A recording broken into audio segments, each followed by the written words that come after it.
agent Rich Paul said that LeBron won't be rushed into picking his next team. Sports Hub headlines are brought to you by Super Service Today, currently hiring plumbers, experienced HVAC techs, and drain cleaning techs for their growing Danvers shop. Enjoy top pay, medical, dental, and vision, paid vacation, and holidays. Apply now at superservicetoday.com/careers. I'm Kevin Majori on Boston's Home for Sports 98.5 The Sports Hub. Joe Murray has you next in a half hour. Boston Talk Sports. Break me. We all know what, but we won't say what. Yeah, worst take on these airwaves in the last 24 hours. We may not take a call today. The Sports Hub. Well, listen, Joe. We've seen it. Nobody wants to be there. It's a big bad show tonight. Just can't take this damn parade. Who cares? Joe. There's a 2-mile wait to get past the damn green line.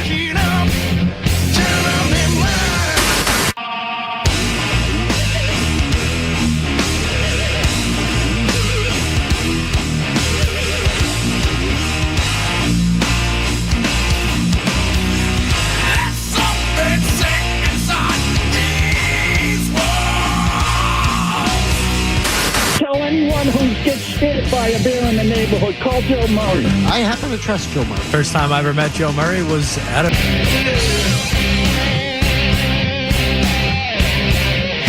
All right, welcome in 98.5 The Sports Hub. I'm Joe Murray. Hey, I got myself a streak going. I'm here 2 days in a row. How about that? We got ourselves a streak. We're streaking like the Red Sox are, and well, for those that don't know, the game is postponed tonight, so there'll be a day-night doubleheader over at Fenway Park tomorrow. So there'll be a 1:35 game and then a night game. I saw that Jake Bennett is going to start game 1, and it's TBD on who will start game 2. It could be Ranger Suarez. So we'll certainly keep you posted on that throughout the night tonight. But there's a lot to get into. And, well, since there's a rain delay, it means we are the stars of the show tonight, Skaz. We are the stars. Intern Derek's here as well.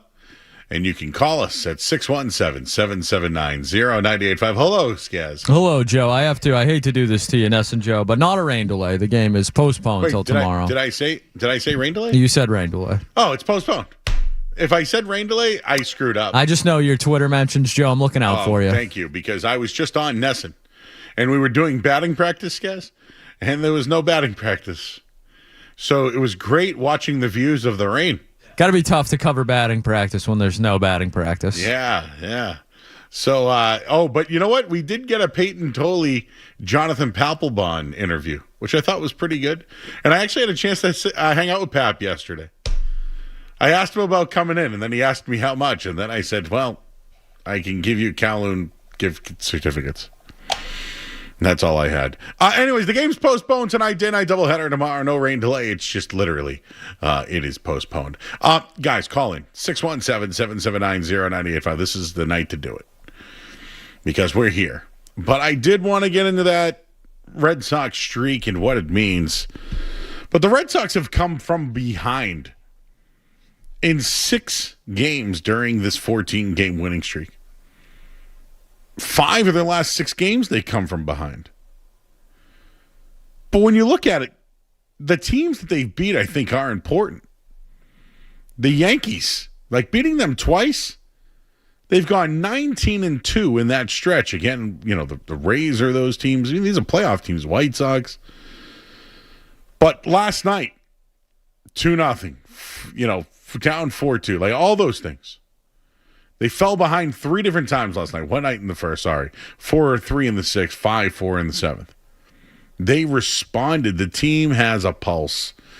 And I listen, we've worked all the games here while they've been on, while we work at night. When they're down 3 runs or more in the 7th inning or less, we shut the game off. Taillights, see ya. So they've been responding, and it's been many different guys. 8 different guys, to be exact. I can give you those in a little bit here. But the Red Sox they aren't just like finding ways to win. I've kind of credited them on the way that they've been winning. I think last night what we saw was belief. They believe that somebody on the team will come through. They believe that they can win the game. And they believe that whether they're down late in the game and Caleb Durbin's at the plate, they believe in the moment. And, sometimes you got to be better lucky than good. I think they've been unlucky, and at times I think they've been good. But when you believe and you're on a streak like that, things can happen, man. And just the Red Sox in the month of July, they're 14-1. It's the best record in baseball. They have a 2.51 ERA. It's the best in baseball. They have scored 84 runs. It's the fifth most in baseball. Their 792 OPS is sixth in baseball. Nobody said they could hit home runs. Well, they've hit 22. It's ninth in Major League Baseball. So they're in the top 10 in every single category there. But during the 14-game win streak, 14-0, their average is 255. They're averaging 5.9 runs a game. That's a plus 53 run differential. Their starters, 2.63 ERA, bullpen 1.15. This is the thing I really take away. I can give you these numbers. I can beat you to death with numbers, and I think that the numbers are important, and they also tell a story of how good they are. So, belief is there, and lucky and good is all there. But this is the one stat that really stands out to me. Fewest runs allowed in Major League Baseball this year. And I told you that they rank, 1, 2, 5, 10, all that in some categories. Where do you think the Red Sox rank amongst fewest runs allowed in Major League Baseball this year? If I told you that they are second in Major League Baseball with 373 runs allowed, they're only one run behind the Dodgers, who are the best in baseball. So why are they winning these games, and how are they hanging around? They give up the fewest runs allowed in Major League Baseball. That's a huge number. I can give you a number. I could bore you to death with numbers. They don't give up runs. They don't allow runs, which keeps them in games, which, when their offense hits 255, that's how you can stay in games. So tonight they were going for their 15th in a row. I thought they were going to crush Bradish, who would have been the starter, who's 6-9 this year, but historically he stinks against the Red Sox. He has a 1-6 record. So that was kind of going to be my big thing tonight, was they're going for 15. So I just got off television. I'm now on the radio, so I haven't been able to really change my mindset on, my opening take tonight. But maybe we should start to question the buyers or sellers discussion, and should we even have it? Because when you win 15 in a row, you're absolutely buyers. Didn't Jeff Passan go on Pat McAfee, who, by the way, how does he feel today? That jerk's making $60 million a year while all these people are losing their jobs. I hope he feels good about that, by the way. Anyways, that was a stray. I didn't mean to do that. They should be buyers. Buy. You need a hitter. You need another hitter in this team. You need it. I don't know where it is. Is it shortstop? Who's the shortstop going forward? Because I don't want it to be Trevor Story. I don't even want to hear about Trevor Story. I don't want to think about Trevor Story, because I don't think it's a lazy narrative to say that since Marcelo Meyer and Roman Anthony and Trevor Story and Brian Bayo and Garrett Crochet and whatever, since they've been out of the picture, they've been rallying. I don't think that's a lazy take. I also don't think it's lazy that Chad Tracy maybe should have the interim tag removed. I get you can have tough conversations. We all have them. That is a part of this win streak. Believe. They believe the guys in that room can win games. I don't think they believe the other guys that were in that room could win games. I don't think they believed that Trevor Story could be a leader. The guys in that room believe in each other.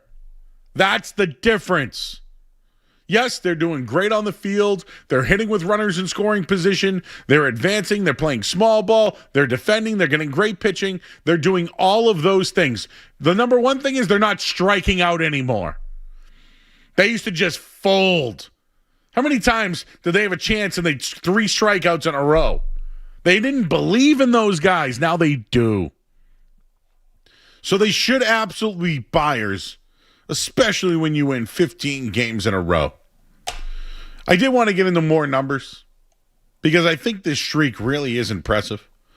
I also get the latest FanGraph numbers regarding the Red Sox making the playoffs. But, I remember like as a kid, it might have been Morgan Magic 88, right? I was, 6, 7 years old. And I remember the believe. They believed in the Morgan Magic. They fired their manager. They won 12 games in a row, and people believed. Wasn't that the saying? Because I remember in 1990 or whatever year it was that right? Roger Clemens remember I brought that up recently, Skaz, when Roger Clemens got thrown out of the game? The thing was, I believe. Those guys believe in each other. I'm not sure if you all believe in the Red Sox. But I think the guys in that room, they believe. They believe that somebody will come to the occasion with a big opportunity and come through for their team, and that's exactly what's happened over the last 14 games. But tomorrow, maybe it's 15. Maybe it's 16. Your thoughts at 617-779-0985. I should mention that you can follow us on YouTube as well, and you can watch us live right on YouTube. Just go to youtube.com, search 98.5 The Sports Hub, and boom, you'll see us right there. Wow, we already got a bunch of people in there already looking. We got Gabe, we got Brigade, we got Seaside, Excalibur's in there. Who else? We got Ryan, of course, is always in there hanging out. We got Crash in there. We got all these people I've never seen before. So go to youtube.com, search 98.5 The Sports Hub, and boom, you'll see the show right there. We'll take a quick break. I see you guys lined up on the phone lines. We'll hear from you. And how about 15 in a row? What does it all mean? And what are the latest odds for the Red Sox to make the playoffs? And I got some numbers for you regarding runners in scoring position and how the Red Sox have performed. We'll have all that and more coming up next. I'm Joe Murray here on 98.5 The Sports Hub. You're listening to Joe Murray on 98.5. James Scaramazino. The Celtics talk has died off a little bit, huh, Skaz? There was some, I saw underrated list today, which we can do later. Yeah. It's baseball season, Joe. People have moved on. So you got no green gossip going on or anything? I mean, I think the only gossip is, I think the further we get away from this trade, I don't want to say the better the Celtics look, but I think the easier to explain it gets, I think. Can I give you a topic? Because you guys are both, I'm staring at both of you guys right now. For those that are listening on the radio, they don't know that. But I'm staring at Skaz and Jake.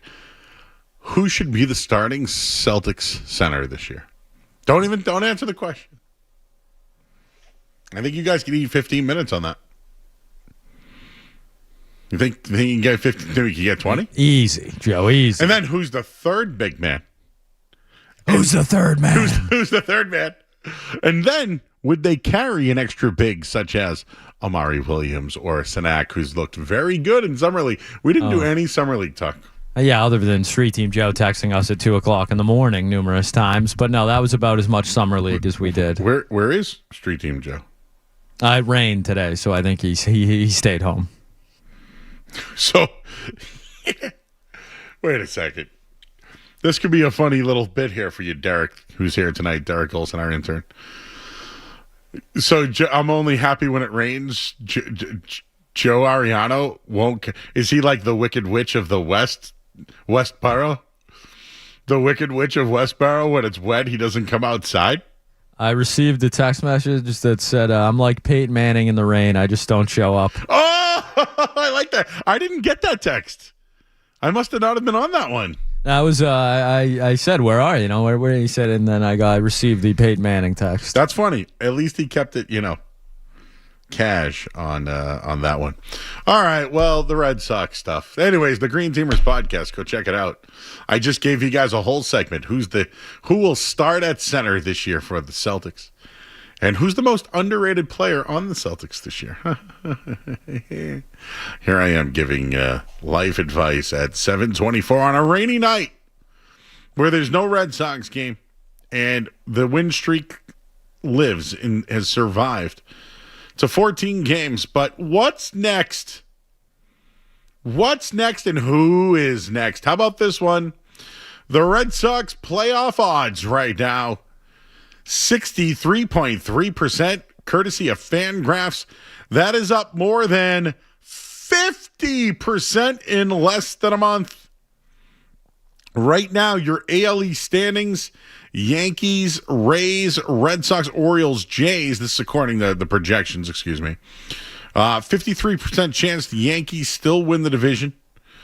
But even though the Rays are up right now, 39% chance for them. The Red Sox have a 6% chance of winning the division. 63% chance to make the playoffs, 3.3% chance to win the World Series. The Red Sox only have less than a 1% chance than the Rays to win the World Series. I mean, I'm not trying to go that far, but by the way, the Yankees have been stinking lately. They stink. I don't buy them, by the way. I just don't buy them. But anyways, there's your projections there as far as the playoffs go. But it's been somebody different every night, right? Caleb Durbin last night. It's been Willie Abreu, whether it's been Ceddanne Rafaela. How about, our guy Jaron Duran out there? It's been somebody different, but they keep coming back, and I'll say it one more time. You ready for this one, Derek? This is going to be the big, when you post on YouTube, they believe in each other. Believe. You can even make the Boston B if you have to. Believe. I'm taking you back 40 years or so because when I was a kid and when I was growing up, the Red Sox sucked. And everyone believed. That was the big saying. Believe. Morgan Magic. Believe. This streak is better than Morgan Magic. Now, the Morgan Magic Red Sox got them into the playoffs. People believed. They believed. I think I'm starting to believe in this Red Sox team, and here is why. They were striking out way too much. I hated it, and I had no faith in them, and I thought that anytime they'd go up against the big-time pitcher that threw gas, not ass, they'd strike out. Well, they've worked on that. The other thing is, during this 14-game winning streak, what they have done with runners in scoring position has been outstanding. And I wanted to bring up these guys real quick. Wilson Contreras in the 14-game winning streak is 6-for-11. Joe Math, that's .545 batting average. He has 2 home runs and 10 RBI. Wilson Contreras has been outstanding. Ceddanne Rafaela, 5-for-10. Joe Math, that's .500. He has 4 doubles and 5 RBI. Wilyer Abreu during this stretch, 3-for-10, 2 home runs, 6 RBI. And I'm going to add Jaron Duran to this because he's been very effective with runners in scoring position, although his average sucks. He's 4-for-15 in those situations. That's a Joe Math 267 batting average. He has 8 RBI. 8. So, just wanted to highlight those guys that are performing with runners in scoring position, something they couldn't do before. During the 14-game winning streak, whether they've had the go-ahead run at the plate or the go-ahead run on base, they have 9 home runs. 9. Most in baseball. The highest slugging percentage in baseball at .612. During the 14-game winning streak, they're number 1 in slugging at .461. They're number 1 in OPS at .802. I mentioned they're number 1 in home runs with 22. Before the winning streak, they were 13th in slugging, 14th in OPS, and 15th in home runs. I think the runners in scoring position is the difference in the home run hitting, is the difference in the less strikeouts. There's a change. It's been different, and I credit the manager. For that. Now the Sox bullpen during the 14-game winning streak, The best ERA in baseball, 1.15. The best whip in baseball at .80. The best average in baseball at 168. The most shutdowns, all of that. Number one. They're pitching the last 21 games, that 19-2 run they're on. Number one in ERA, 2.59. Number one in F-WAR at 4.3. Number one in quality starts. Number one in average. Bing, bang, boom. Number one means something. When you're the best in the league for a 20-game sample, it should make you a playoff team. It should put you back in contention, and it should make you buyers. Peyton Tolley last night ran out of gas but had 9 strikeouts. But, man, he can whiff people, and people miss. His last 3 starts, 49 whiffs. It's third in Major League Baseball during the stretch. His record is what it is, 5-6. His ERA is fairly low. He strikes people out. He's been great. I don't know if they're going to put an innings limit on him. I don't know. But tomorrow night you get Jake Bennett in Game 1 and potentially Ranger Suarez back in Game 2. I understand why they might have pushed him back tonight because of the rain. But TBD tomorrow night, Jake Bennett, though, goes in the early game. I did want to get into who the Red Sox MVP is. We did a little of that last night. And I wanted to get into streaks, and Boston sports history. We'll do a little bit of that, but we'll open up the phone lines to you at 617-779-0985. Skaz, do you have anything to say about the best in the league in this, best in the league in that, best? Because they're doing everything the best right now. Yeah, I think the key word there is right now. It's a smaller sample size. Let's, see if it's sustainable. I'm enjoying the Red Sox. They're in the playoff hunt. I worry about their offensive sustainability. I'd like to see them add sooner rather than later. A night like tonight, night off, bringing a bat during the winning streak. I don't think it's going to happen tonight, but why wait until the deadline? Why wait until, the absolute last second to add to this team? You need a bat. You're playing well. I think they should add, before they get to that deadline. Set the market if you want to. I want a bat and an arm. Yeah, I think they do need an arm as well. You mentioned early, Tolley, the younger guys. We saw what happened with Crochet last year. Who knows what happens with Sandoval? Absolutely, anybody. Right. You can name anybody. And I brought up some names last night, but like Houck, is he ready? Is Cutter Crawford going to come back? Like, can they even depend on those guys? I don't know. So the trade deadline's interesting. Last year, I thought Breslow getting Dusty May, I thought it would have been good. He sucked at the time, and he sucked when he got here. But I just don't want people to think they also don't need an arm because they have to worry about their future too. So they need a bat and an arm. They're not done yet.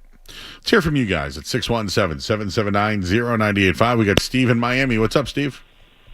Great show. And in one sense, it's nice to rain out only because we get to hear more of you. First of all, I put on YouTube, great Red Sox shirt that you're wearing. Thank you. I get the same one. I've got the same one. Yeah, it's mine's a 3XL that I'm stretching out a little bit. Well, it looks good, especially now during the winning streak. You probably would not be wearing that if they were still sucking like they did in April and May. Well, but believe it or not, I pulled it out of my laundry today. It was the first one that was in there. Okay, Joe. But a few things. One, I agree with you. I've been wondering, when are they going to take away the interim for Chad Tracy? I mean, he definitely is showing that the players love playing for him, and I think that would be a big positive to name him manager. And it all depends, I guess, what happens around the trade deadline if they're still in it. But I think it's time to do it. I mean, there have been some rookie managerial mistakes he's made, but for the most part, he knows when to put people in there, when to take it out, and all that. And I'm going to say, Trevor Story, I hope while he had one good year out of his big contract last year, to me, first of all, is his contract done this year? Or does he have another year? As far as Chad Tracy goes, he has a minor league deal. I think they kind of just... No. I'm talking about Trevor Story. Oh, Trevor Story's here for another... Yeah. Oh, yeah. Oh, too bad. I'm sorry. I don't know what they're gonna. You know what, dude? It was funny. We were talking about this earlier. I don't know what they do with him. I don't think you can bring him back. I don't want to see him come back. But here's the deal: if you're gonna unload him, you're gonna have to probably bring a prospect with him because and you're gonna have to eat some money. The thought that I was thinking was maybe Mason Miller from the Padres. And if you could somehow maybe bring Bogarts back and throw him in the deal, I don't know. I'm hyperbolic about that one, but would I trade Trevor Story for Xander Bogarts and get Mason Miller and give up money and prospects? Yes. Yes. Oh, definitely. But here's another trade, and I have a few more things. I hate rumors because that's what it is. It's rumors, and probably 90% of the time it never happens. But I don't know if it was Bowden or someone came up with the trade possibility of Duran for Francisco Lindor. Would you do that trade? Ooh, it's funny. You must have been watching Boston's Enter the Chat today on Nesson because those were the discussions we had. Skaz, in or out on Francisco Lindor? I mean, probably out, I think. It's good. Is he? I think so. How come his team spends $1 billion and they suck and he's the leader? Juan Soto. They never won before Soto got there either, and Lindor was the leader. I'm all set on Lindor. I don't think things are going well in Queens right now. I don't want to bring that. And I like Lindor. I think he's a fun, good player. I think the Mets are an interesting story, but no, thank you. Okay, there we go. Ryan in Middleborough. Hey, Ryan. Hey, what's good, Joe? I don't call in very often, but anytime I do, I like to point out the fact I was an intern with Zolak and Bertrand a couple of years ago when right around the summer you got the night show gig, and you did a ton of subbing for those guys, and you were always amazing to me when I was there. So I like to point it out every time I call in. Thanks, Ryan. Joe Murray is the man. Well, I appreciate that. You go to Lorenzo's, right? Of course. You kidding me? That's a Middleborough staple. You got to go to Dave's Diner, though, if you're going to go to Middleborough. Yeah, you been there before, Skaz? Dave's Diner? Yep, thumbs up back there. No, great place. But the reason I'm calling is because, again, I am not a big baseball guy. However, this win streak has actually gotten me, invested in the Red Sox. If you were to ask me to name 5 players outside the Red Sox that are not Shohei Ohtani, Bryce Harper, or Aaron Judge, I don't know if I could do it. However, even with this win streak, not to kind of rain on everybody's parade, but do you feel as though it's just convinced John Henry to continue not to spend?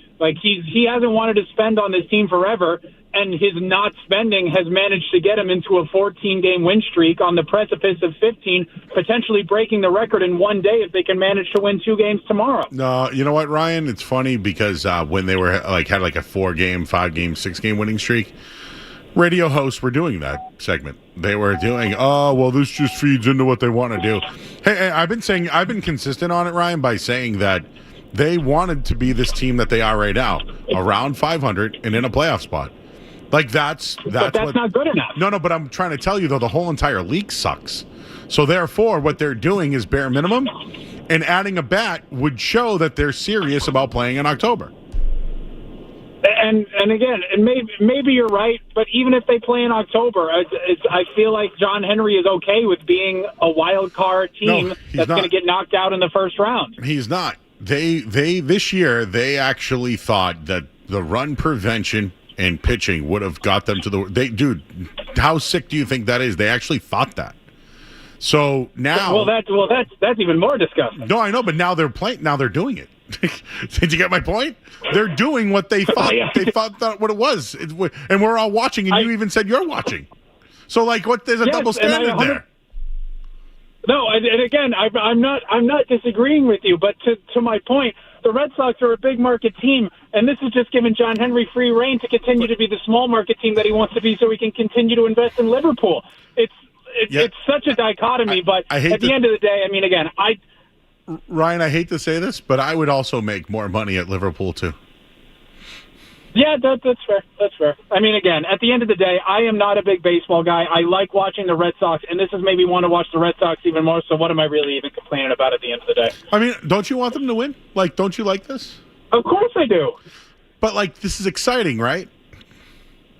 Yes, absolutely. I mean, again, I'm thinking ahead. If they can manage to sweep the Blue Jays, which they won't do, but if somehow they do, man, wouldn't it be cool to hit 17, 18 wins and start creeping up on that A's record? Yeah, and then they'll play the A's on the 20th win. Yes. So exactly. my point, Ryan, is this. This is what they wanted the team to be. And now everyone's in and excited. They have money. They have prospects. And if they want to be serious, this is the time to be serious. I can't disagree with you, Joe. If they don't, then you can call me back and be like, see, Joe, this is what I was worried about. All right, well, I'm going to hold you to that, Joe. Again, right. I appreciate your time, man. Again, you're the man. I appreciate all of the kind words and everything when I was at the station and here right now. You got it, bro. Appreciate you, my man. Just facts. Just working in fact there. What are you going to do tonight, Justin? There's no games on. Joe, there's no Red Sox game, but can I tell you something? I called into the station a couple weeks ago and Ronnie was there, and I said I gave my declaration on the Red Sox, and I made a mistake. I felt as though that they were gonna go down, and I'm surprised as much as anybody that they're this good right now, and they should definitely add. What do you think they should add? A bat and an arm? Yes, a bat and an arm, Joe. I would. That's what I think they really need. All right, buddy. I appreciate you. They need a bat and an arm. You know what's so sad, Skaz? I'm watching. Listen to what you guys got to see what I'm watching here. This is sad. There's no game on tonight. I have the Syracuse alumni versus the Seton Hall alumni on one channel, and I have women's softball on the other channel. Yeah, we got Kentucky, Missouri in a big Little League World Series matchup over here. Okay, all right. That's what we got back Maybe here. I should get the Little League World Series correct. I think it's the softball, maybe. Oh, is that what World this Series, is? Okay. I believe. Kentucky, Missouri. I mean, I thought the ESPYs night was a tough night. I wasn't here that night. But, oh, my God. Is this what I'm doing tonight? Can I bet on this? Oh, boy, Skess. This is... Let's see. This is going to be a tough one. Well, he doesn't like to come in the rain, but he calls into the show. It's Street Team Joe. Hello, buddy. Hi, Joe. I told Skaz I'm kind of like Peyton Manning in the rain. I tend to shut down in big weather, big moments, and I just didn't have it in me today to come in. It's okay. So Skaz is out Friday, and you're going to be here Friday? I will be here Friday. I believe I asked Chris DeSisto to join us. Oh, okay. So he'll be answering the phones and doing the YouTube. We'll have a fun time. Wow, the night show tree Skaz is really getting some play, huh? Yeah, if only we could, that tree could grow in water, but it's afraid of rain, so that's tough to do, It's like a cheat. It's Skaz. SIRS doesn't do well in the rain, all right? You wouldn't understand. So Lyme disease tends to get worse in the rain. Yeah. So what do you do on a night like tonight? So I was, I purchased Nesson again, and but the Sox are rained out, so now I am probably going to watch Succession on HBO. I've been into that show recently. Nice. The old guy in that is the guy in Super Troopers. Yes. He's pretty good. He's the perfect, a-hole, and I like all the brothers. And he also does the McDonald's show. He also does the McDonald's He does, commercials Joe. on the I radio. noticed that. Yeah, he's like the voiceover for McDonald's. That's my ideal job. How about not someday. one sausage, egg, and cheese, but two?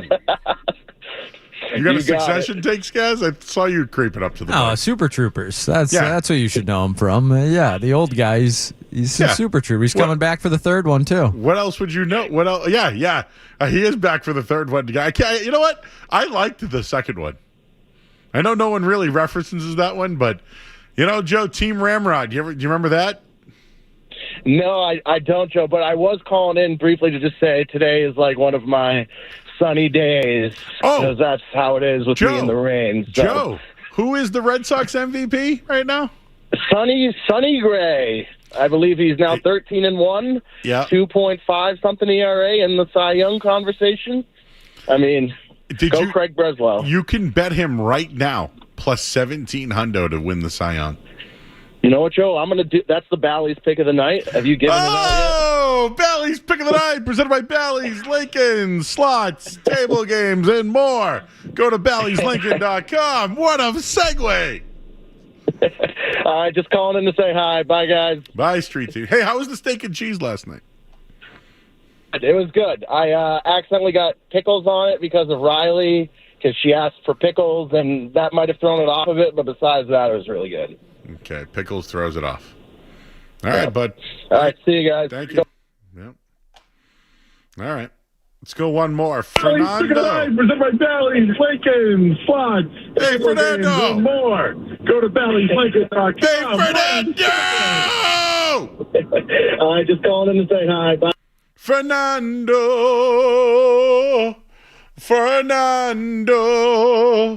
Right? What was that? Is that the song? Lady Gaga had Alejandro. Yeah, Fernando. That was a song by, what's her name there? ABBA. Right?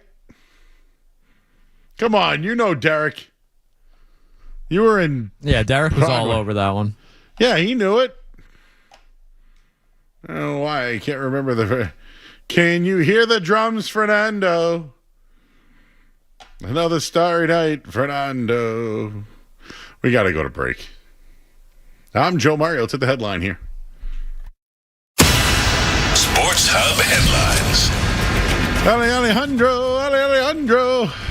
Well, I'm mixing two songs now. Maybe Lady Gaga stole it from ABBA. Hey, speaking of stealing, the rain stole a night from us. What's My Name off the Doggy Style album, which was one of my favorite albums. The Chronic was first, but yes, I love that album. Coming up at the top of the hour, best streaks in Boston sports history, Skaz. So you get about 8 minutes to work on that. If you'd like to come up with a list. Best streaks in Boston sports history. Just think about it. We will talk to Evan Lazar, Patriots.com. I just wanted to talk to Evan to give us the landscape. He wrote a nice article today, actually, on Drake May, who showed up today because he was asked to. You know, all the quarterbacks were due today with the rookies, so that happened. But who is the Red Sox MVP? I've been trying, like last night, I think Skaz made a case for San Raffaello, which I think is solid because he's been consistent. He's held it in the two-hole, and he's played tremendous defense, and he's saved runs and won games. So I think I have Ceddanne Rafaela 3, and there's no wrong answer here. There's no right answer, really. I have Sonny Gray 2. They brought him in to be a 2, right? He's been a 1. And Street Team Joe just put his life savings on him to win the Cy Young Award. So we're rooting for him. And then it's Wilson Contreras. I just looked this up because Boston Sports Inf had it, which I always like because there's not enough characters to put info in there. Inf. He wrote Wilson Contreras Bonds. Last 15 games. 50 at-bats, 6 home runs, 20 RBI, 10 extra base hits. He's batting .360, slugging .458, or on base .458, slugging .800, and whatever 1258 is. So, looks like the suspension and the myth of a home run derby effects can't even stop Wilson Contreras, who, if I had to make a bet right now, would be the MVP of the Boston Red Sox. You can chime in on that at 617-779-0985. Ben is in Nashua. Beef. What's up, Joe? What up, bro? Not too much. Hey, I missed Good you job. guys. I missed you guys at the wing eating competition. Yeah, like you said, it was really hot. A lot of people. Made sense, you know. But good time. I don't know why they started so late. Well, I don't know either. I was there. It got really hot. Yeah. And then everybody started eating wings. After watching that, do you feel different about eating competitions? I'm not gonna lie. I because we waited so long, and just standing there, not knowing when they're gonna come out, and even the introductions took a little while. But no, I mean, ironically, I just left Market Basket, and they had Nathan's hot dogs, which are really good for $2.49. I know you love your Market Basket. I went there today. I got dumplings. Nice. Never had their dumplings, but they could Rangoon it. They call them something else. They call them Gyozo? Yeah. I already threw it away. Yeah, definitely throws people off when they can't just, get down to the point. But, yeah, so about Robinson and Keita, I think you got to take the lesser offensive player, which slightly is Robinson, and I think he's slightly better defensively. Start him and then have Keita come off the bench, give a little more offense, because he can clearly shoot better. Wait, you think... you thought the... So wait, you're talking about the Celtics, the take that I was giving Skaz and Jake for their podcast? Yeah, I think you should start Robinson because he's the lesser of the offensive player, probably better defensively, and then, Keita off the bench gives a little more offense to that second unit.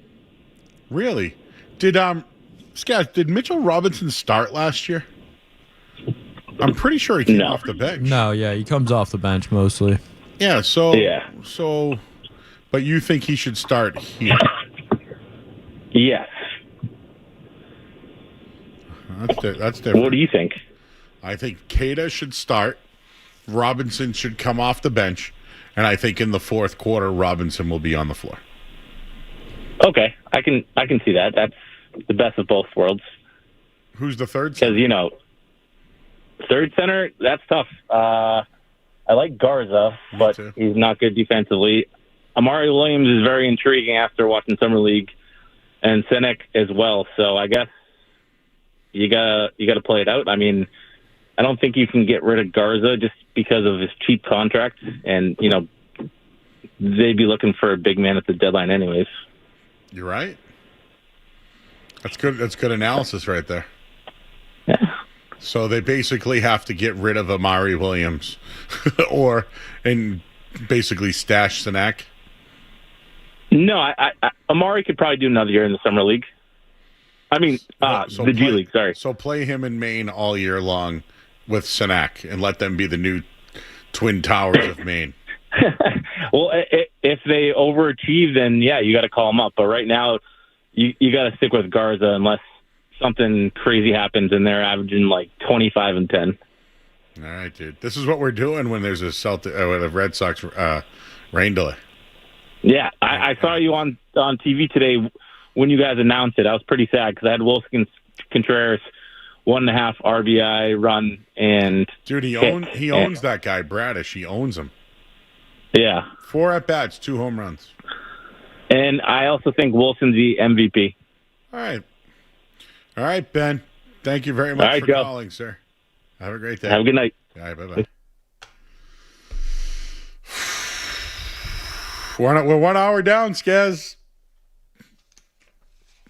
I think it went by pretty well. No complaints from me, Joe. I think the 1 hour went down. Then we're going to do streaks in history. Evan Lazar. Then probably in or out. Then we'll be on another hour where we'll do musings at the end. And then we'll kind of re-rack everything in the final hour. We'll bring Derek in the studio and ask him a bunch of uncomfortable questions. Like, what did he eat for dinner tonight? You know what's funny? I was walking around Market Basket before we got here today. And I said, what the hell does Derek eat? Because all they have is chicken fingers and tuna subs and they had some sort of sausage thing that I was kind of mysterious about. But then I already know how the sausage is made. So I just didn't want to, wasn't feeling the sausage tonight. Anyways, this hour of the Sports Hub has been brought to you by our friends over at Valvoline Instant Oil Change.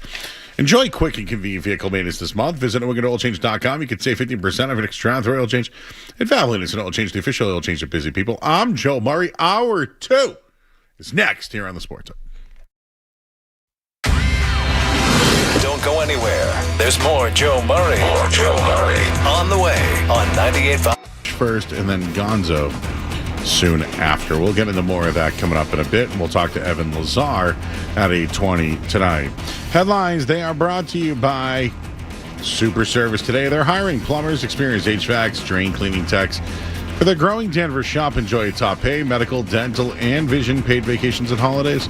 Apply now, superservicetoday.com/careers. I'm Joe Murray. Listen to it, laugh at it, get mad at it, agree with it, argue about it.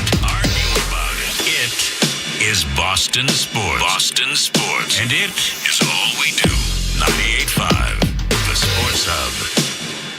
Yeah, no doubt one of the biggest storylines out of the New England Patriots. They got a lot of young stars on this team. A lot of guys are going to be up for new contracts in the coming years, but certainly Christian Gonzalez right now comes to the forefront. One of the best corners in the NFL has in fact been seeking a new contract. The two sides have been in negotiations for some time, and yes, obviously the Patriots want a new deal for Christian Gonzalez, and he wants a deal, and if he gets one, would no doubt make him one of the, if not the highest paid cornerbacks in the NFL. But it is really not that simple, because there's another cornerback situation going on in Seattle with star corner Devin Witherspoon. They also, by the way, have the same agent at Wynn Sports. The two negotiations have been going on concurrently. Certainly seems like Witherspoon is further along in his negotiation than Gonzalez is in his negotiation. The Seahawks have, my understanding, made an offer upwards of $30 million, one that would make Witherspoon among the, if not the highest paid corner in the NFL.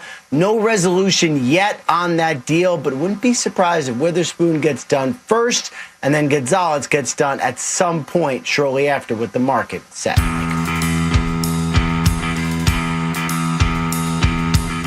All right, back here on 98.5, the Sports Hub. That was Ian Rappaport, NFL Network. I mean, I think I've known that all along, or, you know, for anybody that's kind of been following along, the Patriots, well, remember last week it was about him being, I'm trying to find the word again, sensitive? Was that what I heard last week? Is that he didn't like some of the reporting, and then on television, people were saying, well, maybe he's sensitive about the remarks because the... Yes, I believe it was noted sensitivity expert Greg Bedard that was chiming in on that, yes. Okay. And just so we have it, guys, he was sensitive about that because the negotiations aren't going well. I think that's what he hinted at, yes. Okay. And I was listening, so I'm not great at comprehension. It wasn't a strong suit of mine. You probably know that very well, guys. It's just... You know, it goes in. I look at you dead in the eye, but it might not be processing, you know? But I think I heard them basically say that Seattle's going to give Witherspoon $30 million, making him one of the highest corners in the league, and that the Patriots are just waiting for that deal to get announced so they can then give Gonzalez more money than the $30 million that they were going to give Witherspoon. So it sounds like the Patriots are going to give Gonzalez the money. Is that how you heard that? Well, Joe, I'm glad you phrased it like that because for me, I think the biggest winner in this whole thing is Christian Gonzalez. If what Rap Sheet is saying there is true, he's going to get paid more than... If I'm Devin Witherspoon, I'm looking at this and I'm calling my agent and saying, hey, what's going on here? Well, they have the same agent. That's what I'm saying. So what do you think? They're both sitting down together? You're trying to get me done first and then give him the bump. I was an All-Pro last year. I was first-team All-Pro. Christian Gonzalez wasn't. And won a Super Bowl. And won the Super Bowl. That guy. And Christian Gonzalez wasn't a first-team All-Pro. I think he's a year older, but they're 25, 24, same age. So tough little update for Devin Witherspoon there. But if you're Christian Gonzalez, be as sensitive as you want because you're about to be the highest paid corner in the history of the league, it sounds like. If the Patriots are willing to do that, which I think we both believe they are. I'm not dismissing the sensitive thing. I'm not buying it. Yeah. I think it was. I'm not dismissing it. It's a slow day. I don't buy it. Yeah. Witherspoon, basically, why should the Seahawks do the Patriots a favor here? Well, no, they're not doing the Patriots. No, that's what I'm saying. No, if they sign him now, it will then let the Patriots just get the deal done with. But it'll make the Patriots pay more. No. I think what I heard was the Patriots are already ready to pay Gonzalez.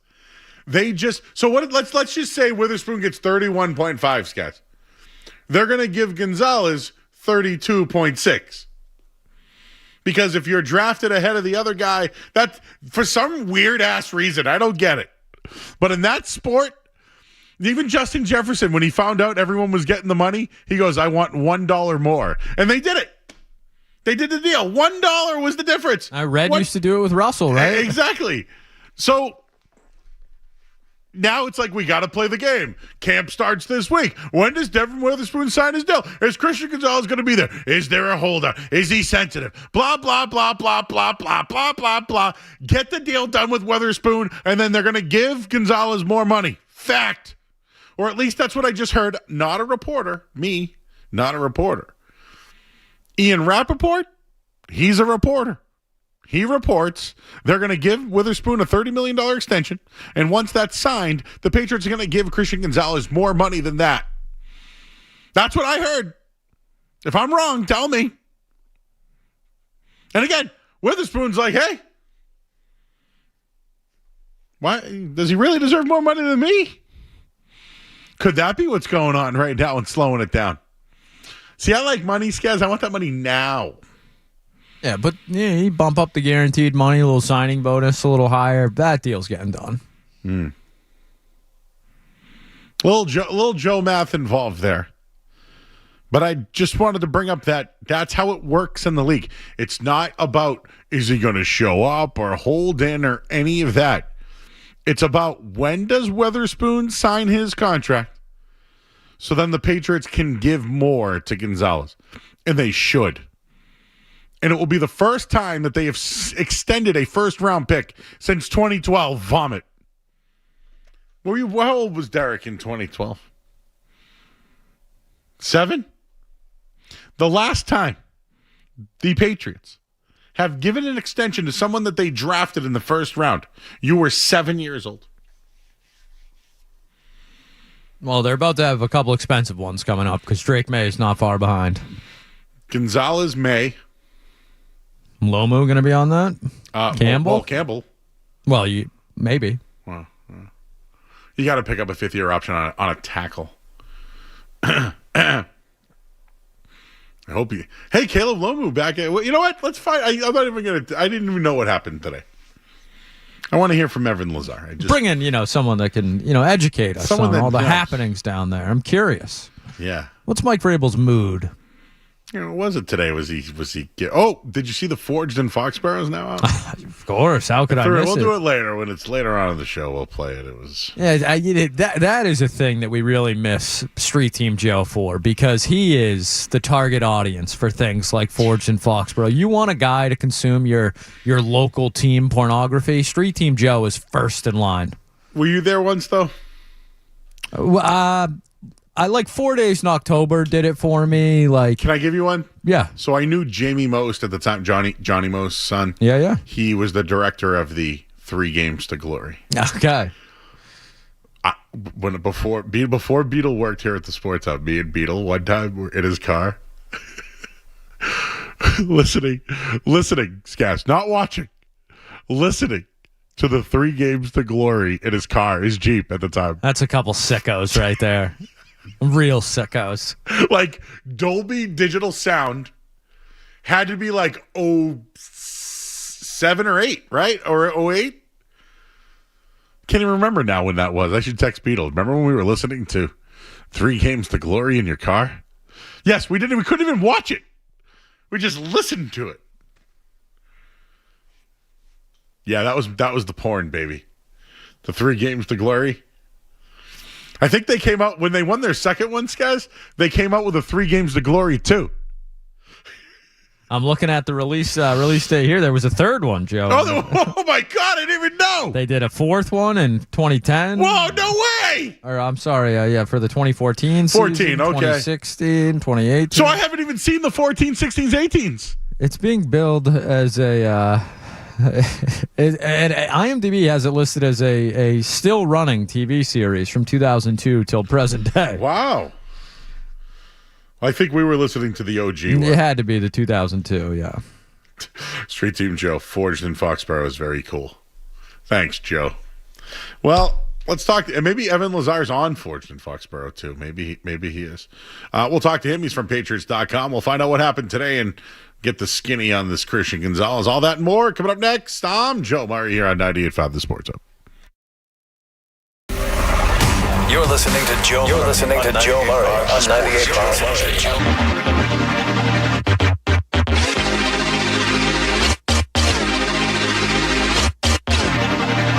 All right, back here on 98.5 The Sports Hub. I'm Joe Murray. Well, we just got some news from Ian Rappaport regarding the Christian Gonzalez contract situation. And we're all very happy to hear that at least it sounds like the Patriots are going to pay the men. So that sounds good. So why don't we talk to an expert who's over at Patriots.com. The Patriots rookies showed up today and their quarterbacks today, and he is Evan Lazar, and he's joining us here on 98.5 The Sports Hub. You can check out his podcast, The Catch 22, with Alex Barth as well. Evan, how you doing tonight, bud? I'm doing great, Joe. How are you? I'm good. I'm not sure if you were in the building today, but from what I gather, the rookies showed up. Drake May and the quarterback showed up, but looks like Gabe Akis still not signed. Not sure if he showed up, but he's not signed yet.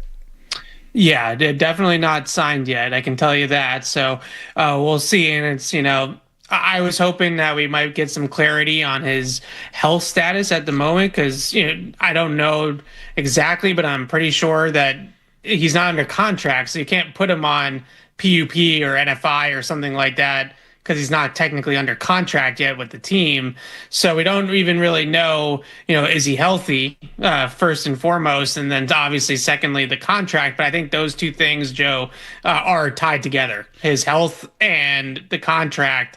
The reason why the contract isn't done, I think, is mostly because of what's going on with him physically. That maybe, was a little bit wary there around the draft. So hoping to get some clarity from Mike Vrabel maybe on Friday about where they're at with that. But I saw, just like you, no pictures of him on the website today with all the other rookies. So we'll see. What is the worst situation that can happen with Gabe Akis? They just don't get a contract done, like what, or he's injured. Like, what is the worst case scenario with the Gabe Akis situation?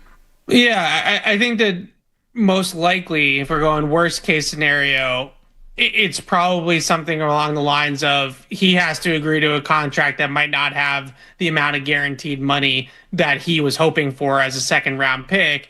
And then the Patriots would then go ahead at that point and put him on one of those lists. And they can come off the list at any time once you're on that list. But, as a guy that wasn't here in the spring and it might be dealing with some injuries, you never know when exactly they're going to be activated. So it sounds like it might be more of an NFI situation because it didn't happen at the Patriots facility. It didn't happen playing NFL football. So you would think that it would be more of an NFI list type of thing, but they're basically the same, just a kind of a semantics thing. But I don't necessarily see there being anything worse than that. But I think that the holdup is probably related to the guaranteed money in his contract and the Patriots wanting to put some injury protection on their end and Gabe Akis holding out for that guaranteed money. Evan, we know that Harold Landry is placed on PUP today. I think we knew that he had surgery in the offseason. He knows the system. And when he was healthy last year, he's very effective. But you have one rookie not under contract and the other that's on the PUP list that might not be ready. And I think we already knew that pass rush was going to be an interesting position this year. Do you think they feel fine, or are they looking to see maybe somebody emerge in camp this year?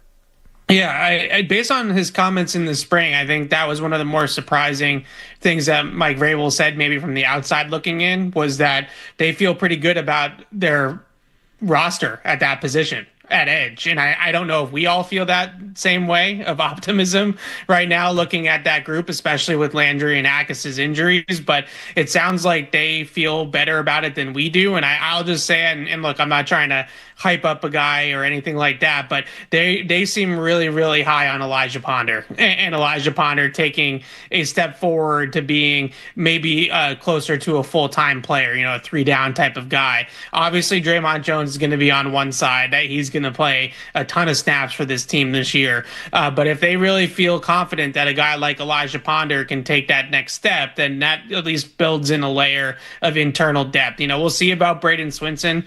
A lot of the things you heard about him his rookie year were more about him maturing and becoming a pro and getting on the program and all that kind of stuff, not necessarily talent. So if he's figured out that side of it, maybe he can emerge in training camp as sort of a breakout player over the summer. But the guy that I think internally they're really confident in taking that next step and maybe that year 2 leap that we talk about so much is a guy like Elijah Ponder. So as of right now, I don't think they feel as alarmed about that spot as then maybe the people from the outside looking in and the media and the fans do. But I can understand both sides of that. All right, Evan. Now, we just heard a report within the last hour from Ian Rappaport regarding Devin Witherspoon and Christian Gonzalez.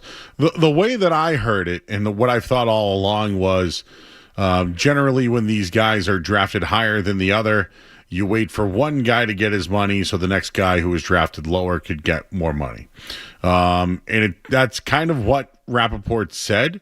I think it really just comes down to the timing. But based off what I heard, it sounds like Witherspoon's going to get somewhere about $30 million, and the Patriots are inclined to give Christian Gonzalez more than what Witherspoon got. At least that's paraphrasing a little bit of what Rappaport said. But is that what you believe is the case, that they pretty much have something tentatively in place? They're just waiting for the dominoes to fall. Yeah, those two guys are tied at the hip. They are drafted in the same class. They share the same agent, which I think might be the most important piece of information there, is that they both are represented by Reggie Johnson and CAA. So they have the same agent, the same draft class, and they're both, all pro caliber players at their position. So one guy is about to get 30 and the next guy's going to get 32 and a quarter, right? Or whatever the next sort of number up from that is. So I think that that's where we're kind of at, is this, who goes first kind of game of chicken. And maybe the Patriots are hoping that Witherspoon goes first and sets a market and sets a value. Trent McDuffie also set a number with the Rams earlier this offseason. So those top corners are right around that $32 million mark. That seems to be the high water mark for that position. So I think both those guys are going to be right on top of each other. Like if Witherspoon gets 32, like I said, Gonzalez might get 32 and a quarter. Like that, those are, I think, the numbers that we're looking at. And it's just a matter of who goes first. And that it gets complicated, I think, a little bit, Joe, when you share the same agent. The agent's trying to do right by both players, both clients. And you don't know necessarily how they're going to feel if Witherspoon goes first, and then a week later, Gonzalez signs a contract for more money. So I think that that's where we're at right now, is those two things sort of coming to a head. But based off of Rappaport, it sounds like Seattle might be a little bit further along. So maybe the Patriots are going to win this stare down, and the Seahawks are going to go first with Witherspoon. Skaz brought this point up, but do you think Witherspoon has a beef where he might deserve more money because he's won a Super Bowl, all pro, all that stuff? And I don't know, can you argue he's been more healthier than Christian Gonzalez as well? Yeah, I think they're different players, though. Witherspoon is more of a chess piece, I would say. He's a guy that plays inside in the slot a lot for Seattle in passing situations, third downs. Obviously, in the Super Bowl, we saw him blitzing a ton. He's not necessarily the pure man cover corner that Christian Gonzalez is, where you're just going to put him outside, put him on a guy, and have him shadow him for the entire game. He's much more of a versatile player, more of a playmaker, I would say, at that position. So it's kind of just what you value at that spot in terms of who's better. And so I think that's maybe team dependent, scheme dependent, that sort of thing, more than necessarily I can sit here and say that one's better than the other, because I think that they are different types of players. So that maybe complicates things a little bit too, which part of that is more valuable, the guy that takes out his matchup or takes out his side of the field, or a guy like Witherspoon who's around the ball a little bit more. I think that's a flavor thing that each team probably looks at a little bit differently. All right, we're talking with Evan Lazar of Patriots.com. You wrote an article today. That's why I reached out to you. I read it this morning, and I went, this is pretty good. Thank you. But you had, and I don't know, I'm gonna pump you up. It's a good article. I'm gonna share it. People can follow. But you had some interesting just numbers when it came to the Patriots offense and, Drake May and the no huddle and their scheme and, seconds per play and how they were in their no huddle usage this year. Can you share a little bit about those numbers? And then two-part question, what coverages gave Drake May the most difficulty last year, which all can be seen on Patriots.com?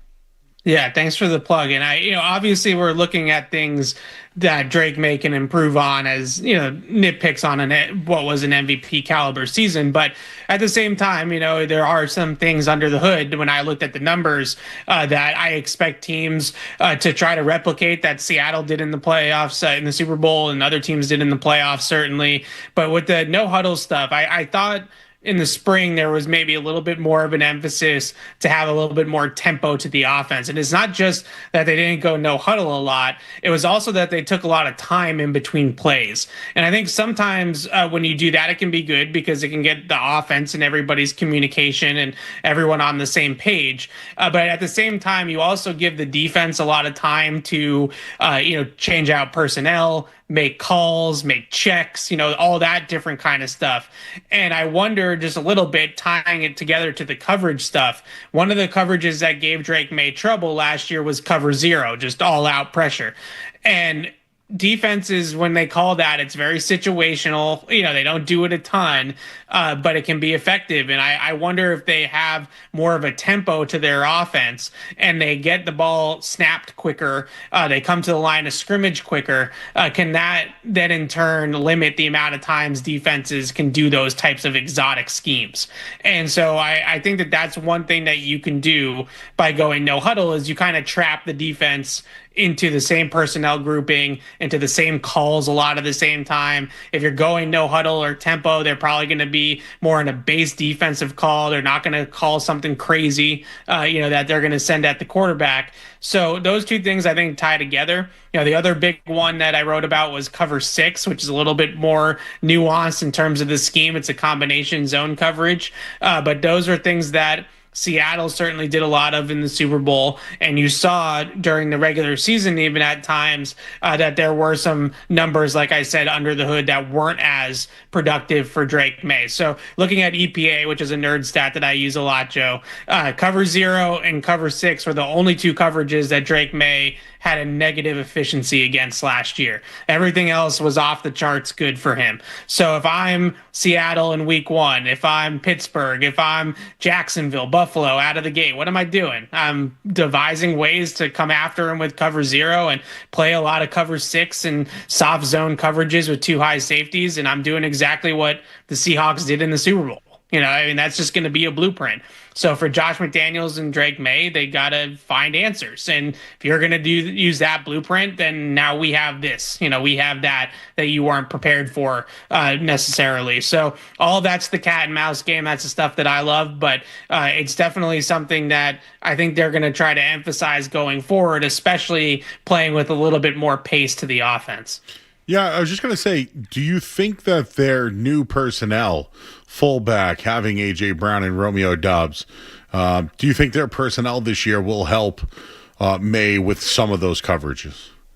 Yeah, I do, because I think with AJ Brown, differently than maybe like a Stephon Diggs, AJ Brown is a true outside X receiver. So when you have a guy like that can play on the outside and win the ball on the outside, you do tend to see a lot more too high safety defenses. You're not going to play single high coverage and give AJ Brown one-on-ones all game long.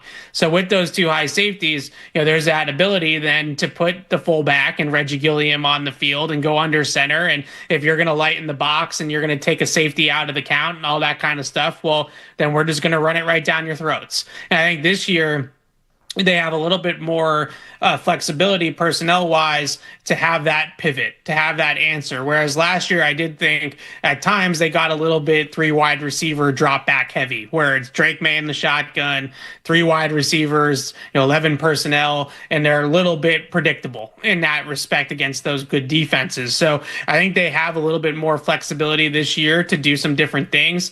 AJ Brown is known to be a guy that just really teams that he's on, they see a lot more too high safeties. The Eagles did it their Super Bowl year. Saquon Barkley obviously ran all over everybody.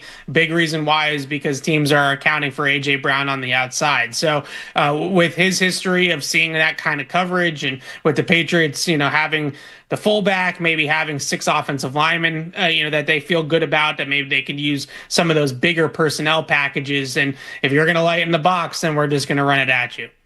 I just wanted to ask about Tommy DeVito. I know you wrote about him and the kid Morton as well. DeVito, I believe, came over after the preseason last year. So this is really his first full season last year with the team, and then this spring, right? So, I only bring up DeVito because if something happens to Drake May, DeVito seems to be the guy. We didn't get a chance to see him last year in the spring, but last year in the preseason, but we saw him with the Giants. Do you think he could run this offense now being a year in the system and probably get a chance to see it this preseason?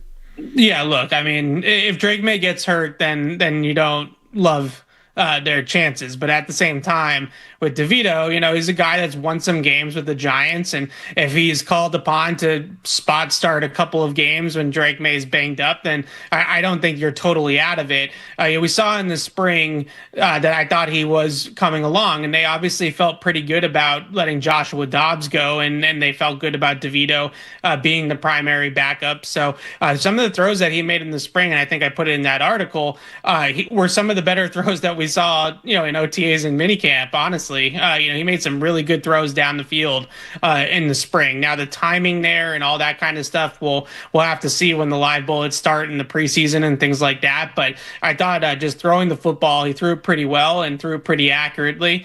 Baron Morton had this great rookie minicamp practice that we all saw in a rainy day in May, and everybody wrote about it. And then we got to the spring in the OTAs with the veterans, and he didn't get as many reps at that point in time. So right now, I think there's a pretty clear hierarchy in that quarterback room. And like I said, if DeVito has to make a start or two, I feel like you still have enough around him that you could help him out and prop him up. Obviously, I wouldn't love it if he was starting a lot, but I think that there's that ability there from DeVito. So we'll see. I'm interested to see Morton, though, because like I said, he had this rookie minicamp practice that we all hyped up, and then it was all May and Tommy DeVito the rest of the spring. And so we'll definitely see some more Morton as we move forward here, and certainly in those second halves of those preseason games. I'm sure we'll see plenty of him, so we'll see what he got.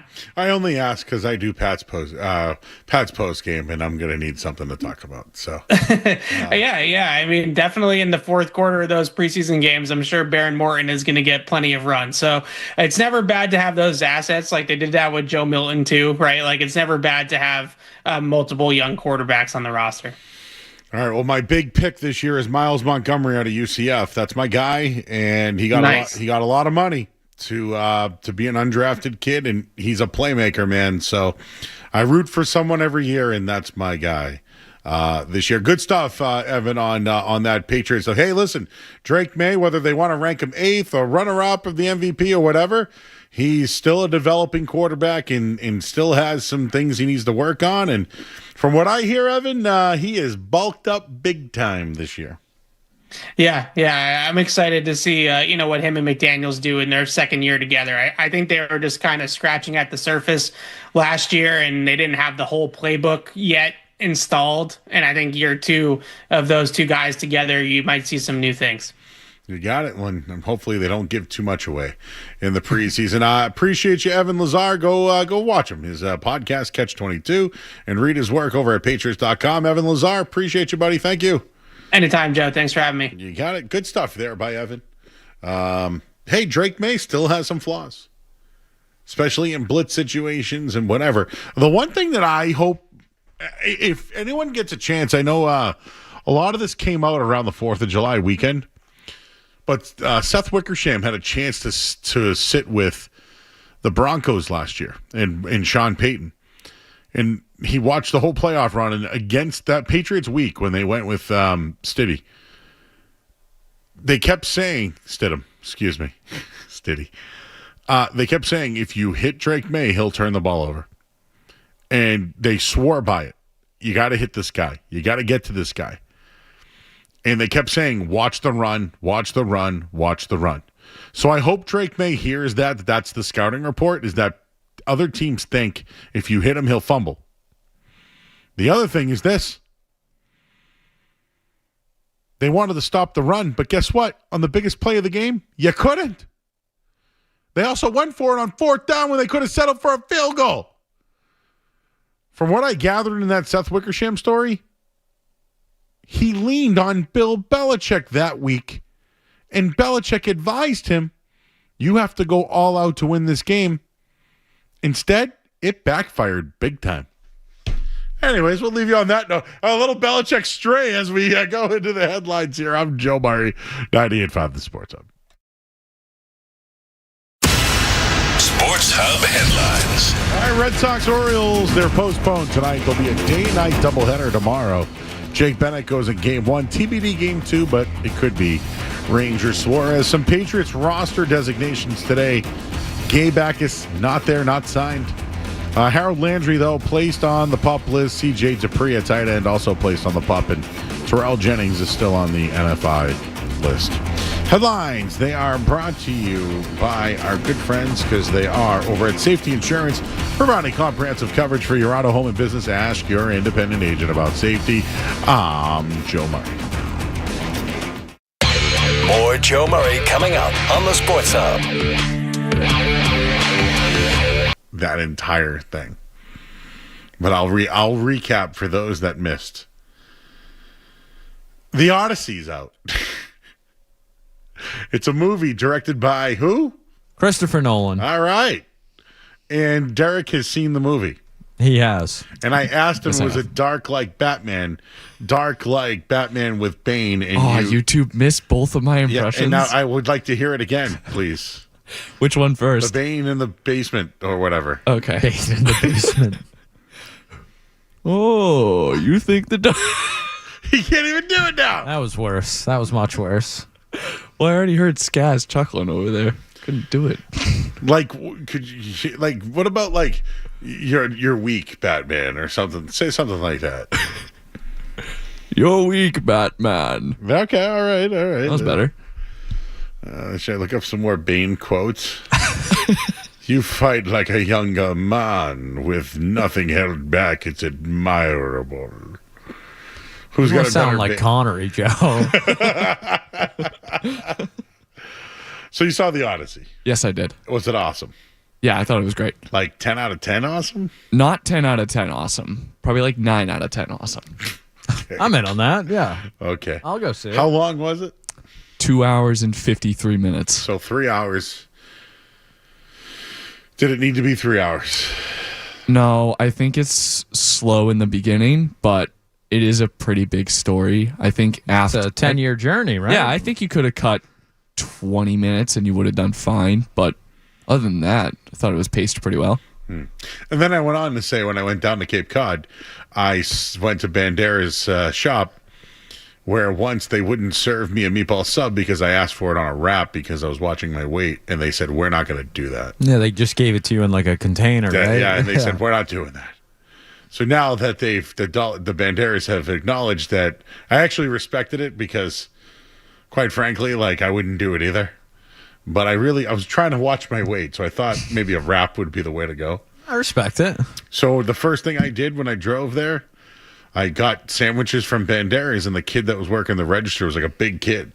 And they introduced me to him, and he's like, "Yeah, I go to Whitman Hanson or whatever." He looked like a tackle or something. Yeah, he played football. Okay. And then I go, "Oh, hey, do you know Derek Olson? He's from there." He goes, "Yeah, the Olson family." And I went, "Yeah." And he goes, he does plays and drama. And I go, "Yeah, him." Yeah. That's our guy. That's the guy. "I know him." And then you guys, and then he texted you. No, I texted you. I was saying that you texted me. Okay, I didn't know. Well, anyways, It's a small world. well, that Whitman Hanson world, they all know Derek. So The Olsons. I was going the Olsons and the twins. So the Odyssey. Yeah. Let's get back to that. Old story. You ever seen the SpongeBob movie, Joe? Oh, yeah. That is pretty much the Odyssey. Mm-hmm. Like they basically, not even joking, that they basically, the SpongeBob movie is a spoof of the Odyssey, basically. Yeah. Okay. And who is Zendaya? Zendaya's in this? Zendaya plays Athena. She's not actually in it a lot. Travis Scott's in this movie? Travis Scott makes 2 appearances. Out on him. What about Anne Hathaway? Anne Hathaway was great. I thought she was great. So does she do a lot of Nolan movies? Is that like she? This is her 3rd. Okay. And Tom Holland was in it? Yes. Matt Damon? Matt Damon plays the main character. Odysseus. He's Odysseus. Odysseus, sorry. Okay. And it was good? Yeah. What movie theater did you see it at? My local Showcase Cinemas at Hanover Crossing. Oh, okay. Did you are you able to pick your seat beforehand? So I had a friend who works at Showcase, and he actually offered me a free ticket. So shout out Ryan. Thank you. Thank you, Ryan. Thank you, Ryan. I mean, the movies are expensive nowadays. I think you can kind of. All right. Well, so it was good. And then the other movie you saw was what? We were talking about Spielberg, and I saw Disclosure Day. What was better, Disclosure Day or The Odyssey? The Odyssey. Really? Not even close? Yeah. Disclosure Day wasn't great. It's a bummer. Okay. What do you think will be the movie of the summer? Probably The Odyssey. I'm seeing Spider-Man next Thursday, though. I'm excited about that. Can you do a Spider-Man imitation? What about a Macho Man? Oh, yeah. Let's play some pool. Does the Macho Man like pool? There is one clip of Macho Man Randy Savage playing pool by himself in his attic. He's like, I hope I win. Last time I played myself 3 times, I only won 2 times. That did not sound like the Macho Man. No. Let's see. Oh, yeah. In a classic Coliseum video segment, Macho Man Randy Savage trades the wrestling ring for the green felt, declaring himself an undisputed billiards champion. Macho Madness. Did you? Well, that sounds fun. Why did that stick with you, Derek? Ooh, I'm gonna go corner with the 8 ball. Yeah. Where is Sean Silver when we need him? What can you do? Can you I can do a Mrs. Doubtfire. Do you know who that is? You guys laughing at back there? Can you do a Mrs. Doubtfire? Another way to get into the relaxing mode, yeah. Shoot some pool, yeah. Or as the champions say, billiards, yeah. I'm a champion, I might as well talk like a champion.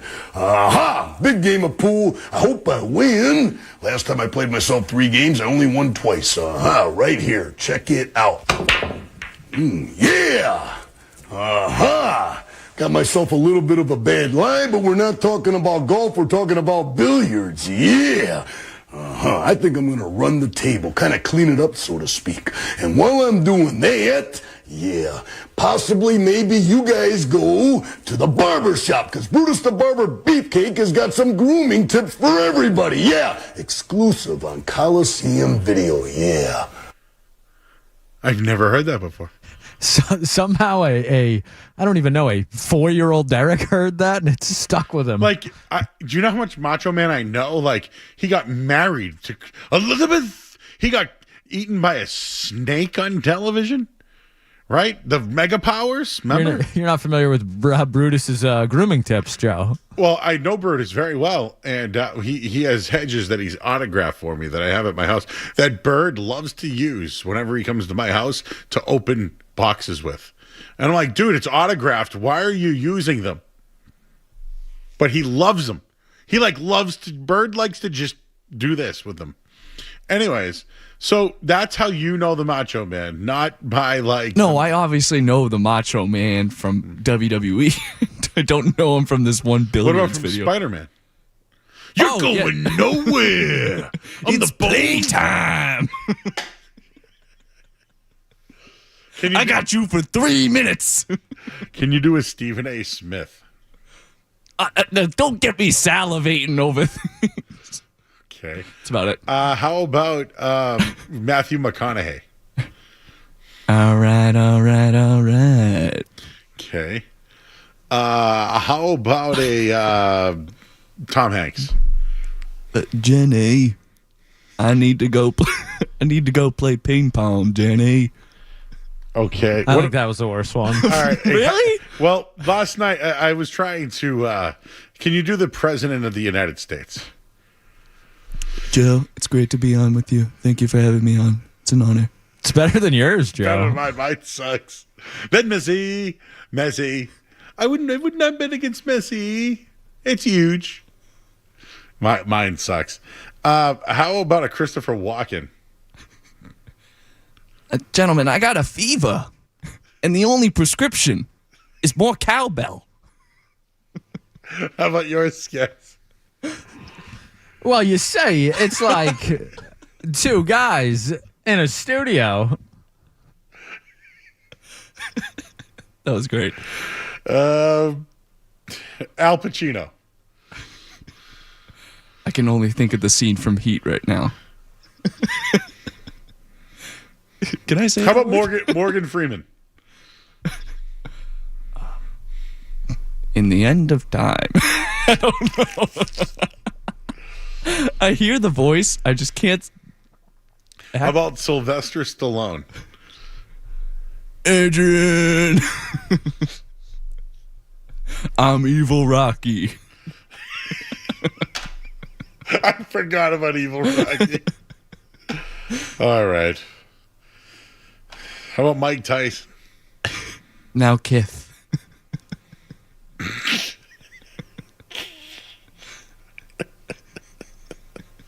I'm going to stop. I'm going to think of more later. You ever see, there's a guy on TikTok. You ever see?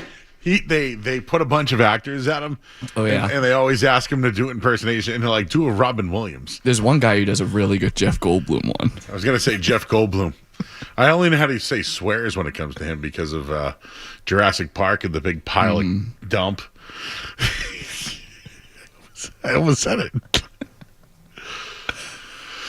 Anyways, all right. Well, hey, in or out. How about that? This hour of the sports has been brought to you by good friends because they are. Hey.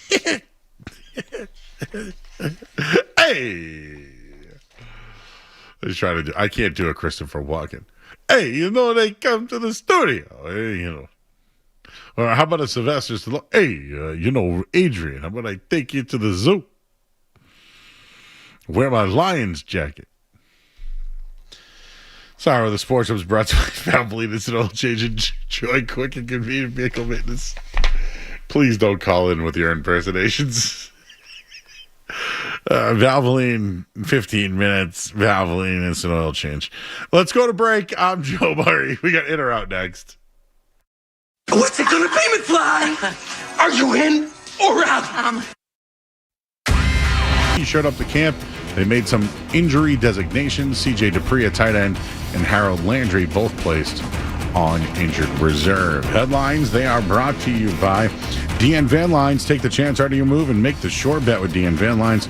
An approved mover at the Department of Defense, DNVanLines.com. I'm Joe Murray. Diving effort. He's got a breakaway. To the backhand. Throws it in front. Coming to the spot. The Sports Hub. Are you in or out?